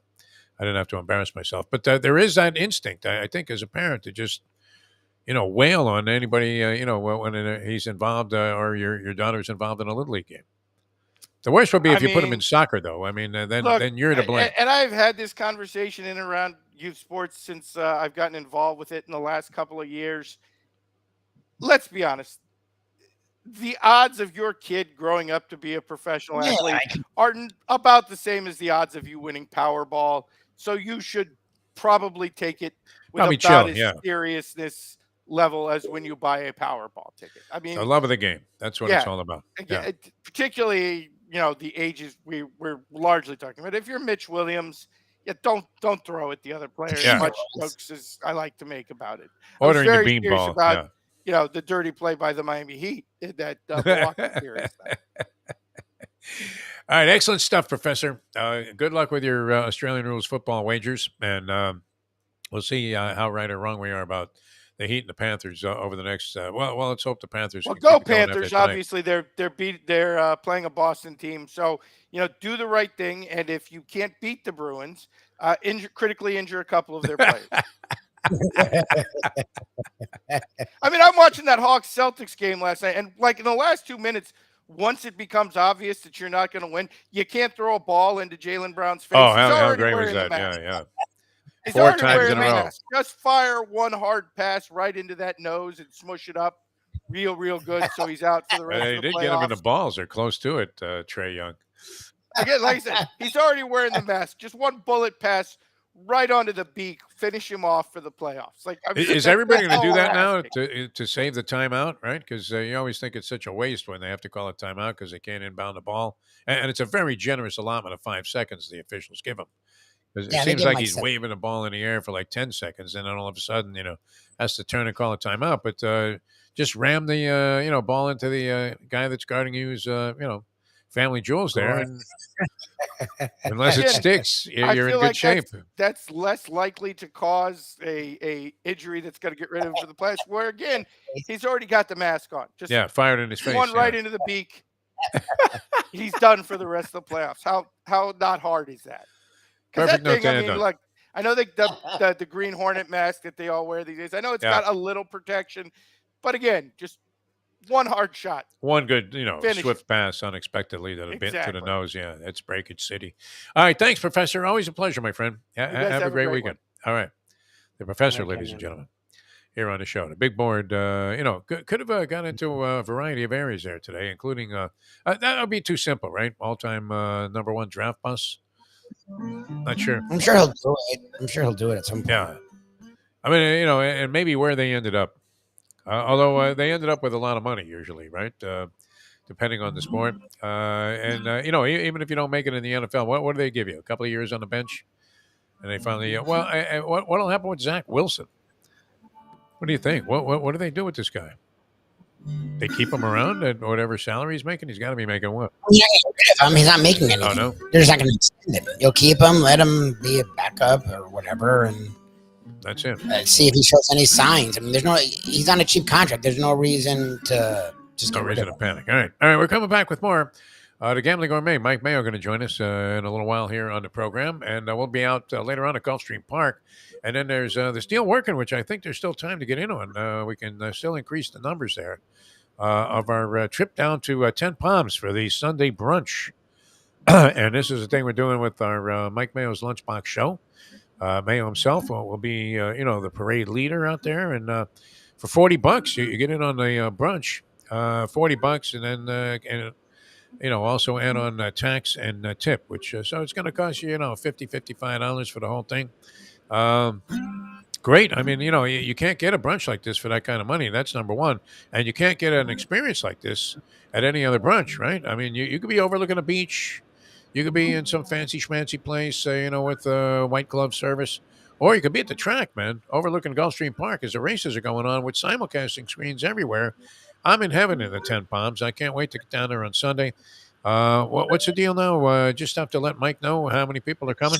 Mike Mayo. Mike Mayo Eats at gmail.com. Like, that's all you have to do. Email Mike Mayo Eats at gmail.com. Say you're going to join us this Sunday. We're going to get there around 12 o'clock, and we're going to have some fun. And they're decreasing the normal $50 tab to 20% down. So $40 if you join us this Sunday. And again, unlike most brunches where there is a clock and they're fucking weird about 2 hours. Oh, no, none of that. They don't limit you. They don't watch you. You got your forms spread out. Yeah, you got everything. Breakfast and lunch items, so you can have food all day. And especially if you're not a huge track person, the track's even if you could care less about it. I mean, it's an interesting experience. A lot going on there. Like, you can spend your entire day there, get your quote unquote money's worth, and we're going to be there. It's going to be a blast. We'd love to have Pick Mayo's brain about local restaurants while you're there. Although he'll probably be, he doesn't like to be disturbed when he's handicapped. He plunges. He's like, And he's like, yeah, he'll be plunging away there on his phone, and no doubt visiting the windows as well. All right, so that's coming up on Sunday. This Sunday, 12 o'clock at Gulfstream Park. We'll be out there later on today for our usual Friday session. That's always a lot of fun. But Sunday, join us, and Joe Beja, kind enough to set this up, and we're hoping to have a nice little crowd out there. nice crowd. It should be fun. Yeah, we like hobnobbing with the people and getting to meet the people that like this show, and then of course Mike Mayo's Lunchbox, which airs at 12 o'clock every day here on South Florida Live. Today, live from Gulfstream Park. That was something yesterday, huh, Lubie? The That steaks was, there. I mean, this Delaware chicken farm and seafood market. You're thinking, of what distinction is it to say you're doing a remote from a chicken farm? Doesn't necessarily, have a ring like, hey, we're live from Caesar's Palace, but nonetheless, it's just as spectacular, if not more so, right? Well, the quality of meat, the quality of product great. they have, next to no one, and their service is great. They get you in and out where it's located. It's easy to get to, and the people are tremendous. Like we have a blast, obviously, but I know people have been going there for 40, 50 years, and I know why. Nothing but Going good stuff there. Nothing but good stuff and good prices too. Those steaks were far a cut above what you normally would expect to get, like if you went to a grocery store. Those were nice. That was definitely high-end meat market type of stuff. Fantastic. Braveheart beef. Braveheart beef, by the way. Braveheart beef. And the guy was pretty cool from Braveheart. I didn't realize how scientific this whole thing was. Did you? You hear the term marbling. You hear a lot of that stuff. But you don't hear about DNA, man. Mayo hit it on the head. Who are we talking to here? Barry Sheck? He was right on the money with that one. All right, we're going to talk to Mike Mayo later on, a Gambling Gourmet. He's going to join us, and he has to be formulating some kind of derby theories. I don't know, how intense he is about. He drifts in and out of being interested in the Heat and the Panthers. Seems to like hockey a little more than basketball. But I am surprised at how he has distanced himself from, being. You would have to be somewhat of a diehard sports fan, would you not, to be a sports writer? What would interest you in becoming a sports writer unless you just loved sports, no?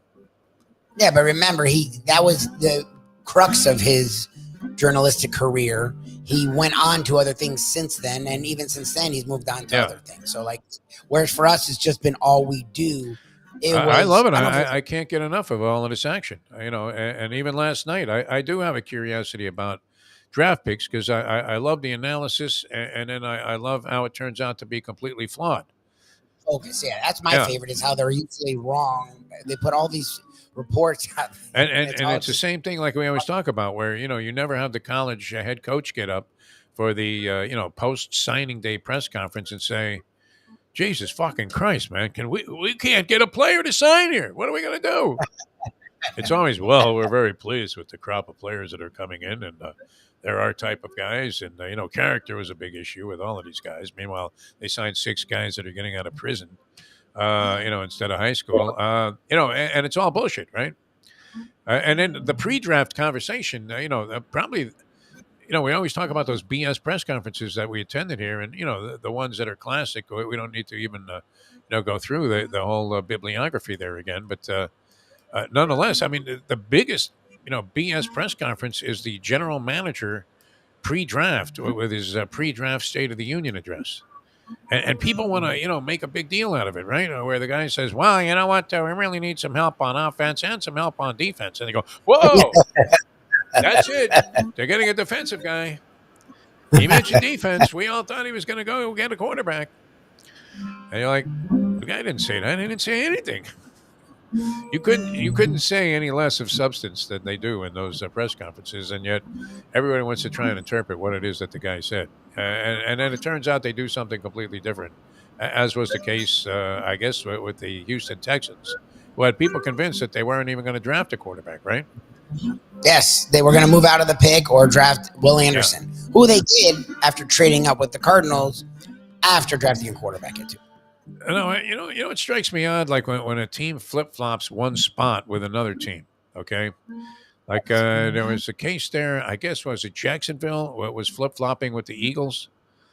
The Eagles, I know, flip-flop with the Bears. The Eagles okay. had So the Bears maybe at 9. up to 9 with Carter. But because if you knew that the team, I mean, obviously, if they wanted Jalen Carter, the team that was in that position to draft him, say the Bears in this case. But if you knew they weren't going to take him because they were willing to trade the pick, why would you have to trade it unless somebody else was trying to trade for that same spot? What do you think? That one I didn't get. I thought they could have got Carter at 10. Right. I mean, you know that obviously the team that you're trading with, has no interest in taking this guy, or they would just take him. Why would they trade, with you and let you grab their guy? They wouldn't, right?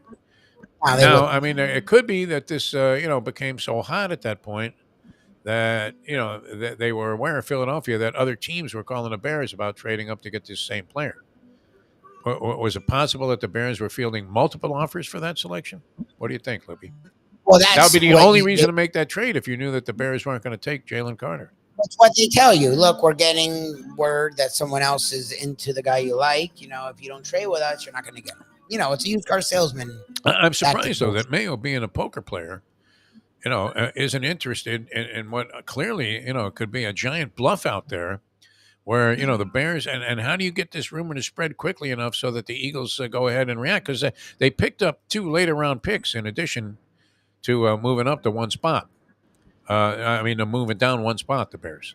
I think they gave up like a 5th and a 7th round pick, which, it's 2 more players you can take a look at, right? Later on. For what? For moving out of a spot that you weren't going to use to take that same guy anyway. Crazy. All right. Mike Mayo's going to join us, the Gambling Gourmet. I'm surprised, though, he doesn't like that, aspect of the draft, the whole bluff out aspect. And who's really holding the cards? Because, it ties right in with his poker instincts. All right, we're coming back with more in a moment. As we mentioned, Hialeah Park, great place to go. And don't forget about Jimmy Johnson's Big Chill, mile marker 104. Looking for a great place to chill out over the weekend? Check into the accommodations, man. They are spectacular. Maybe you really want to treat yourself right. Get down there to the Keys and have this sensational atmosphere. JimmyJohnson'sBigChill.com be the place to go for that. And, of course, great food and drink all the way around. A terrific place to watch all of the games. I mean, you have almost bell-to-bell playoff games, including the Heat and the Knicks, going to take place in the afternoon on Sunday. So what better place to be than outside there at the Tiki Bar? You're watching. You got one eye on the game, one eye on the the bay and the sunset, listening to some great live music and getting some of the best food you'll find anywhere in the Keys. That's mile marker 104, the Overseas Highway in Key Largo. Jimmy Johnson's Big Chill. All right, coming back. Speaking of great food, the Gambling Gourmet, Mike Mayo, joins us. He's been eating high on the hog, but wow, how many of those steaks did he end up consuming yesterday? He was fairly sedate by his normal standards, was he not? He was taking pieces of steak, so he probably ate, I would say, 3/4 of one in total. Oh, okay, that's not bad. And then that lobster thing. That was great, man. I think he ate it shell and all. That was fantastic. Anyway, Mike's going to join us here in just a few minutes, and we'll be back with that in a moment. Now that. It's 8:39. Hey folks, Tony Segreto here. Let me ask you a question. What do you look for when you go out to eat? Good food, obviously, friendly atmosphere, not too loud, but good energy, reasonable prices, and a place where you feel comfortable. All those ingredients, no pun meant there, are hard to find unless you're talking about the Texas Roadhouse. You see, they encompass all of those attributes. Really, really good food, amazing atmosphere, good for a family, good for a date, or just a night out for yourself, and prices that will make you extremely happy. Their ribs, unmatched. Steaks, hand-cut every day. Everything, and I mean everything, is made on site, including their incredible bread. It's the one day, folks, that you can forget about low-carb diets. Trust me when I tell you, Texas Roadhouse, your restaurant, your destination when you say, where should we go and eat tonight? From the newly renovated sports bar to the beautiful bayside views captured at the Tiki Bar, Jimmy Johnson's Big Chill has it all. Located at mile marker 104, the Big Chill also offers waterfront dining while experiencing breathtaking sunset views of the Florida Keys. It's simply the hottest spot in the Keys to cool off. That's Jimmy Johnson's Big Chill at mile marker 104 in Key Largo. For more information, call today at 305-453-9066. Recently, we realized it's not just hurricane season that can hurt us. Any time of year, things can happen to your home or business. And the insurance company can be your friend, but they also can be your enemy. Horizon Public Adjusters, Justina Testa, are here for you to help this process go so much easier. Before you call the insurance company. Call Horizon Public Adjusters and Justina Testa at 954-809-8752.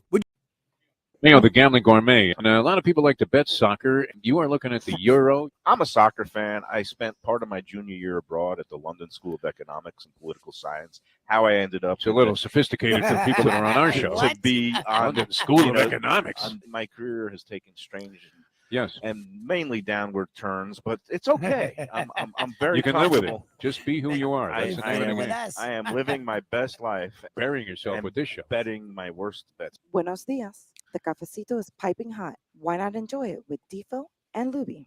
It's now time for the Defo Show. Welcome back to the show. A Degenerate Friday continues here, and we welcome into the program a man who has definitely, along with us this week especially, been eating high on the hog. We had a couple of appearances here for Mike Mayo's Lunchbox, Even Keel Fish Shack, A1A and Commercial Boulevard. That was great.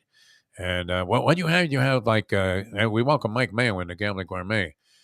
Clams carbonara or whatever that was? Yeah, What it's was like that it was deal? like a pasta, a spaghetti with clams and a carbonara sauce with that Benton's great. bacon from Tennessee, where they have Oh, those nice. special hogs, and it was fucking great. I mean, I'm just eating my face off. But those gambling steaks my were face terrific off. too yesterday. I mean, that Yeah, was good little stuff. overcooked. It was a shame because it's good quality meat, but they did a terrific job. I mean, you can't. It's You they're not can't a kvetch. Yeah, you they're can't. not a restaurant, Right. so it's not usual for them to be preparing cooked steaks, and they do a great job rolling out the red carpet for us. And it was great to meet Jesse and the gang from Braveheart Beat. They've already invited me. There's some food trade show next week at the Oh, yeah? convention center at Broward. They want me to come on out and I guess just keep eating. I guess I'm like a mascot now. Just bring out Mayo and just have him stuff his face like a Mikey squirrel. likes it. Yeah.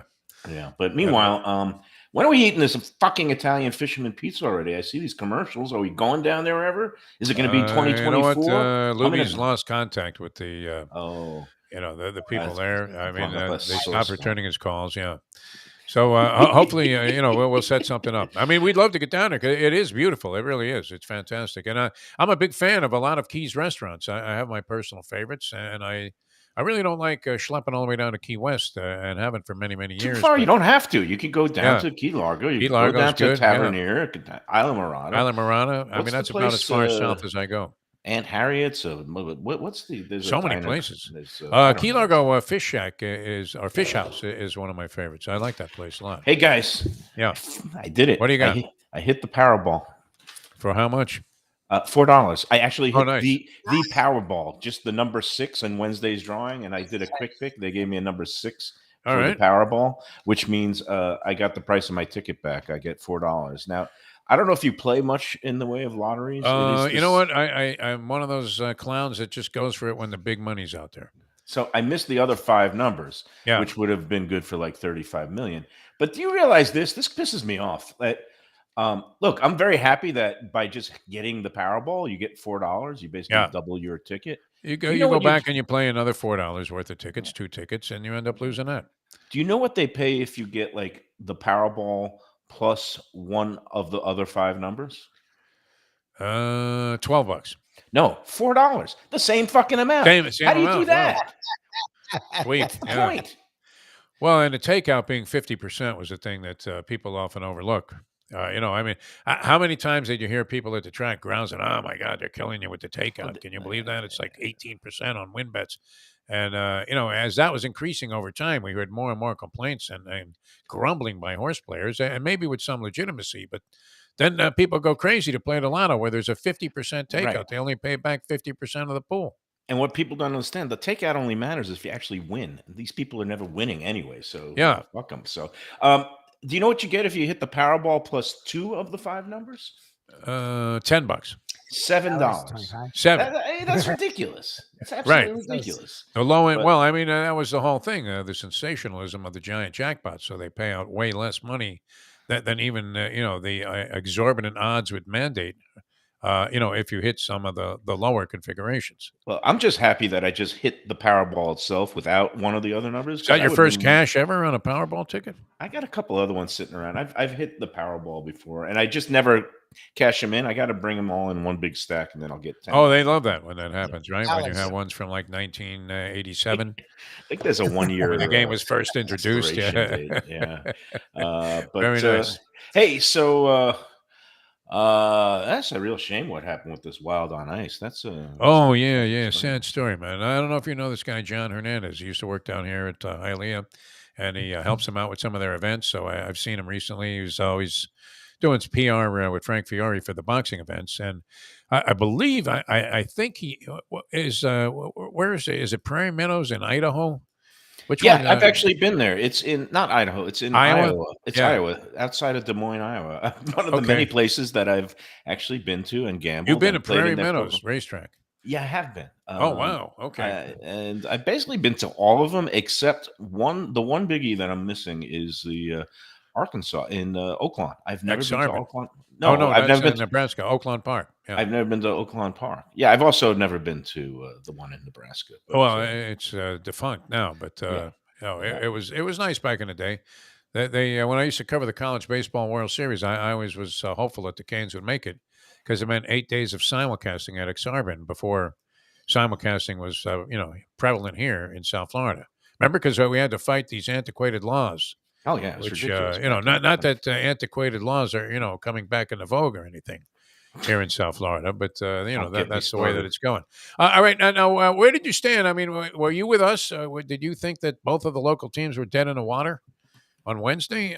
Were you like us also in need of being identified by dental records after being torched on those selections?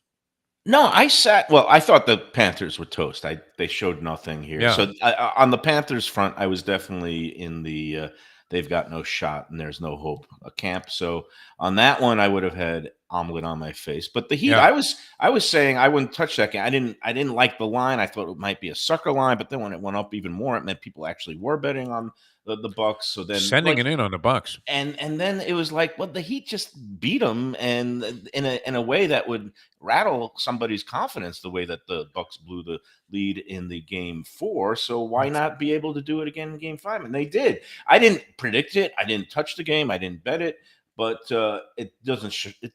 I mean, it did surprise me that they came back from 14 down on the road going into the fourth quarter. So, hey, props to them. And now we got ourselves a good old fashioned 1990s throwback series, except the over under and points totals are about double what it was back in the 90s. What the fuck happened to this league? It used to be like these brawls where it'd be 78-77 was the final score. Now that's like almost the halftime score.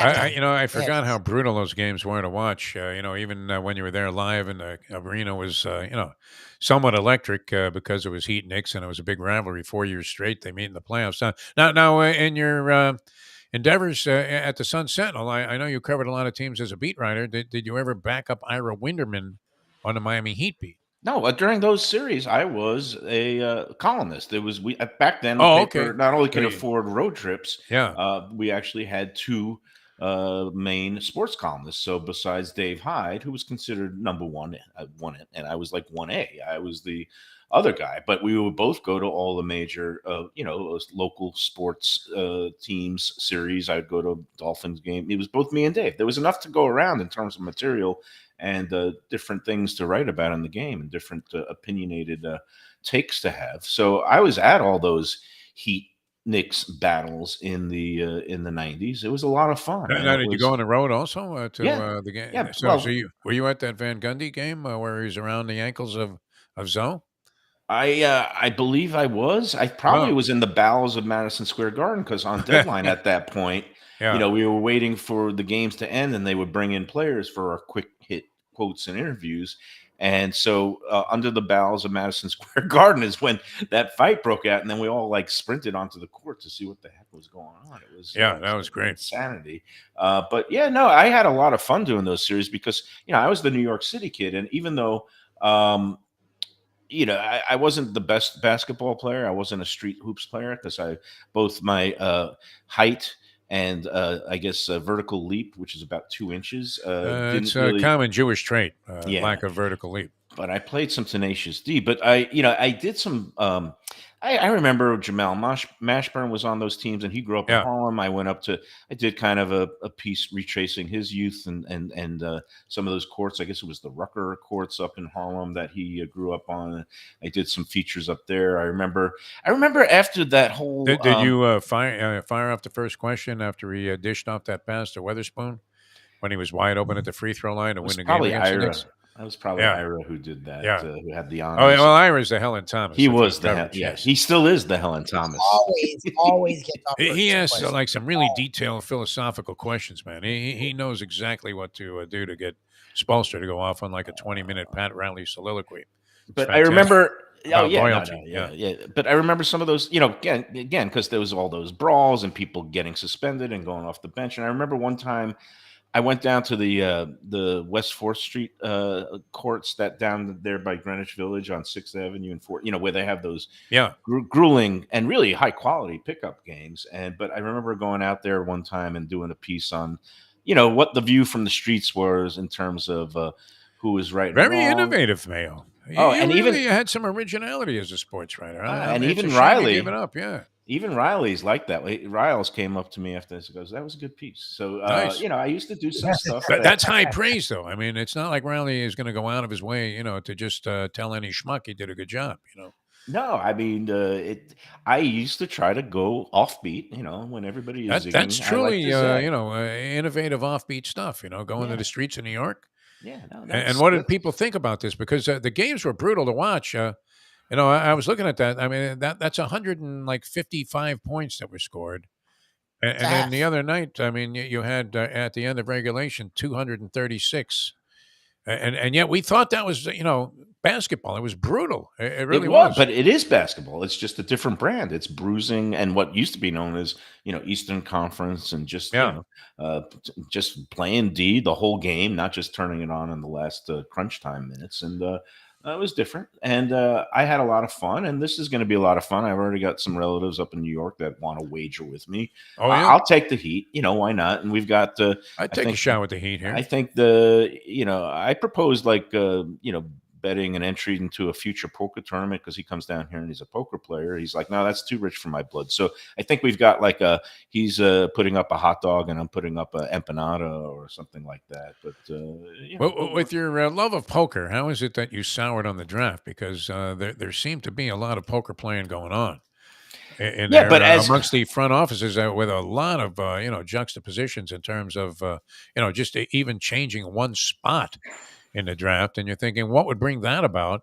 Unless they'd put out the word, and this was an extreme bluff. How does it benefit me as a writer? And I'm trying to get accurate information into a newspaper, and I know everything that I'm being told by everybody is complete and utter bullshit. So, no, it's not perfect. It's like, fuck you. I don't want to listen to anything anybody says. I'm not. Just go with your common sense. See what's on the board at the time. What's the team's needs? Who's the best available player? Don't buy all this other disinformation and misinformation. I mean, draft coverage and news, like the days leading up to it, it's about as accurate as a Tucker Carlson show combined with a Donald Trump social, whatever they call it, Truth Social post, plus the latest wire copy coming across from Pravda in Russia. It's complete and utter fucking bullshit. Jim Sarney, yes, I'm going for the F-bomb record today because I'm in a fucking mood. I didn't even know you cursed. What happened? Did you talk to Dick Steen or something before the show? No, actually, I got a haircut. And it looks good. No, it's just I think the gambling gourmet persona. I do like to just get back into my sports roots. And I'm what I'm really bitter about is the New York fucking Rangers. I mean, to lay down like that, they're up to nothing. Wow. All I know is, forget being fired and left on the side of a road without the team bus. Gerard Gallant is going to get dumped off into the fresh kills. He's going to be floating in the Hudson face down pretty soon. It's going to be cement galoshes, and in the either the Hackensack River or the Fresh Kills garbage dump in Staten Island. It's not pretty. If they lose 4 in a row, and They had it looks 10 like goals in the first 2 games, and they can't score now at a Heidi Fleiss pool party. It's crazy. it's ugly. And as a Ranger fan, I didn't even see what Joe Cassell had to say, but I was watching that game last night. I don't think Cassell had anything to say. I think he's finally been rendered speechless by this horrible play. It was horrible. Losing 3 in a row in lackluster fashion. And so now we thought the curse of the Panthers that was going to be like Gallant was going to go on and win a Stanley Cup. Now it turns out the curse of the Panthers is just the curse of the Panthers. Well, wouldn't it be advisable though? I don't know if you've been donning that Ranger jersey that you had last year, because I think that's the secret there. You have not been wearing that Ranger jersey, and ever since they got up 2-0. Can't fit anymore. No, it actually served as kind of like almost like a girdle-like, purpose. And I think you look thin in that picture that we have. The way we're stuffing a sausage into the casing. You know what? I'm going to wear it out to Gulfstream today. Wear it out to Gulfstream, man. Because Joe Beja will like it. Because is he a Ranger fan? Big. Yeah. No, he's a New York. He's a Knicks fan. I assume he's a Rangers fan, and. Looking forward to this Sunday. Again, had a couple of more people come on board last night. Oh, good. All right. But yeah, if you want, come on out. Stang might be in. It's possible. I may talk her. Let me know. He needs a number, Dave. He needs a number. It's all right. There's flexibility involved, but I'm giving Joe a list of 3 different groups. One is the contest winners who get comped, them and a guest. There's the people who RSVP'd at the special discounted rate of $40, and then there's the show talent, and then I told him charge us double. So that's the way it's going to work. So it's good because you're picking it all up off that score that you made last week. All right, any thoughts? Any new thoughts on the Derby? I mean, you mentioned this Wild on Ice story. I have thoughts. Yeah. I have thoughts. I don't have. Let me do one thing before we get to the horses. I saw Lamar Jackson talk about all the misinformation. He finally signs the deal. I saw it, they called it was it 270 million, 185 million guaranteed allegedly. Right. But in this day and age, with the state of the US financial system, is the 185 million dollars really guaranteed? And I did a little math, and the way that banks are failing now. Yes. The FDIC only insures deposits up to $250,000. So now, when Lamar Jackson actually gets this $185 million, he will have to, if he wants to truly guarantee it and protect it, he'll have to spend it. He'll have to put it to 740 different banks so that all the money will be guaranteed. Oh, and they get $200,000. Probably shoveling under a pillowcase, man. That's my stat of the day. Horse racing. All right, before we get to the Derby, today is closing day, and I've got a gambling gourmet pick. And I've been hot because last week I hit that pick 3 at Gulfstream, closing up with the contest race past the Candy. I was spread 4 wide in that last race, and the longest shot of the 4 won at 17-1 past the Candy. Always play your food angles. But today, closing day at Keeneland, and this is going to be right after we're Lunchbox show today. The second race at Keeneland today is for a baby race, 2-year-old fillies. Nice. And it's the race number 2. There's a horse number 2 called Beyond Oscar that's listed as 3-1, trained by Jonathan Thomas, ridden by Luis Saez, who Saez is running hot. And if he gets to the lead, there's nobody better now at nursing a horse all the way home, doing a wire-to-wire job. But the horse is named Beyond Oscar. Oscar was my nickname all through college because I was a sloppy sports Oscar writer. Madison, sure. But I happen to actually like this horse. Wesley Ward has a horse that's in the also eligibles. Usually any baby race at this time of year, he's 4 to 5. But his horse might not be in. That's the number 16. But I'm going to go heavy on the number 2 in the second race at Keeneland today, Beyond Oscar. I'm also going to box it with the 16 if the 16 draws in, and also with the 7. 2, 7, 16 box and the 7 in the second race at Keeneland today with a heavy win place play on number 2. All right, now we get to the Derby, and I'm still saying, I guess what? I don't like Wild on Ice anymore because he's dead. Wow. And would it be something if Cyclone Mischief, who is the one who's going to be, I guess, standing as a beneficiary of number 21, now will get in the race because of the unfortunate demise of training track incident. Cyclone Mischief was 21. Dale Romans, if he gets in and actually wins, that would be a story. And these things are possible. Is that not what happened with the Sonny Leone horse? Yeah, Rich Strike. Yeah. Also got in after a late scratch, got Right, into the race right. at the last minute. Look, I like Forte. I don't know what kind of odds you're going to get on him. If he's anything more than 2-1, I will play him heavily and try to hit some triples. Going to be 8-5 at post time. That's my Okay. prediction. 8-5. And I the don't other, know. I mean, good. I like Kings Barnes as the other part of the whole Todd Pletcher package. Kings Barnes, I like. Joey, our friend at Cafe Seville, Joey Esposito, has a big, significant future bet money on the other Pletcher horse, Tappet Trice, which is your horse. He's got it at 19-1. Which No, is no, pretty... you keep assigning or ascribing that horse to me. I hate that horse. You hate He's that killed horse? me. Yeah, he's killed me both times that he I won. thought I you had him liked back, Tappet Trice. Okay. well, he won the Tampa Bay Derby. Coming from like 9 million lengths back, and then he held on. And what was that? Was that the Bluegrass at Keeneland that he Yeah. ran in? Yeah. And he has to win the race. He can't run second by a head. Are you kidding me? So all my money went up in smoke on this horse because he All wins right. all the time. Well, I know you got what Paulie Man likes Verifying and Angel of Verifying, yes. Empire. I like the Pletcher horses. A lot of people like the Japanese horse that's coming in. That We'll make a Derma case for the whole got. field. Yes. You can. I like Two Phils. Two Phils has been a useful horse that's got a good foundation. A little Two Phil. It all depends. Again, I hate to be pushing this off until the future, but post position draw is pretty significant there. You don't want to be in the 1 or 2 hole there. But we'll see. And we'll talk more about it next week. We got next Beautiful. week will be. All right. Well, we're heading down to Gulfstream. Get in the car there, Mike Mayo, and see if you can vacate those flood, infested streets. And we'll get down to Gulfstream Park later on. He's got a tip going, not a tip, but a hunch going in the second race at Keeneland. And we'll have some fun down there. And then don't forget, Mike Mayo Eats at gmail.com. Let us know if you want to come out to the Sunday Shindig. 10 Palms, big discount on the Sunday brunch, which is all you can eat all day long, which is fantastic. So people are going to love that. Michael, thank you. We'll see you later on out at the track there. Always a pleasure. I'll work clean at noon. Thank you. All right, very good. Mike Mayo, ladies and gentlemen, the gambling gourmet. All right, Lubie, you okay? We're off to the races? Yes, sir. All right, I'll see you down there at 12 o'clock today. Should be a lot of fun. And thanks for tuning in, everybody. Until next time, thanks for listening all week long. Tell your friends about us here on South Florida Live. And we will see you next time as we leave you now that. The time. 9:02. Let's go to eat a damn snack. Look what they done to my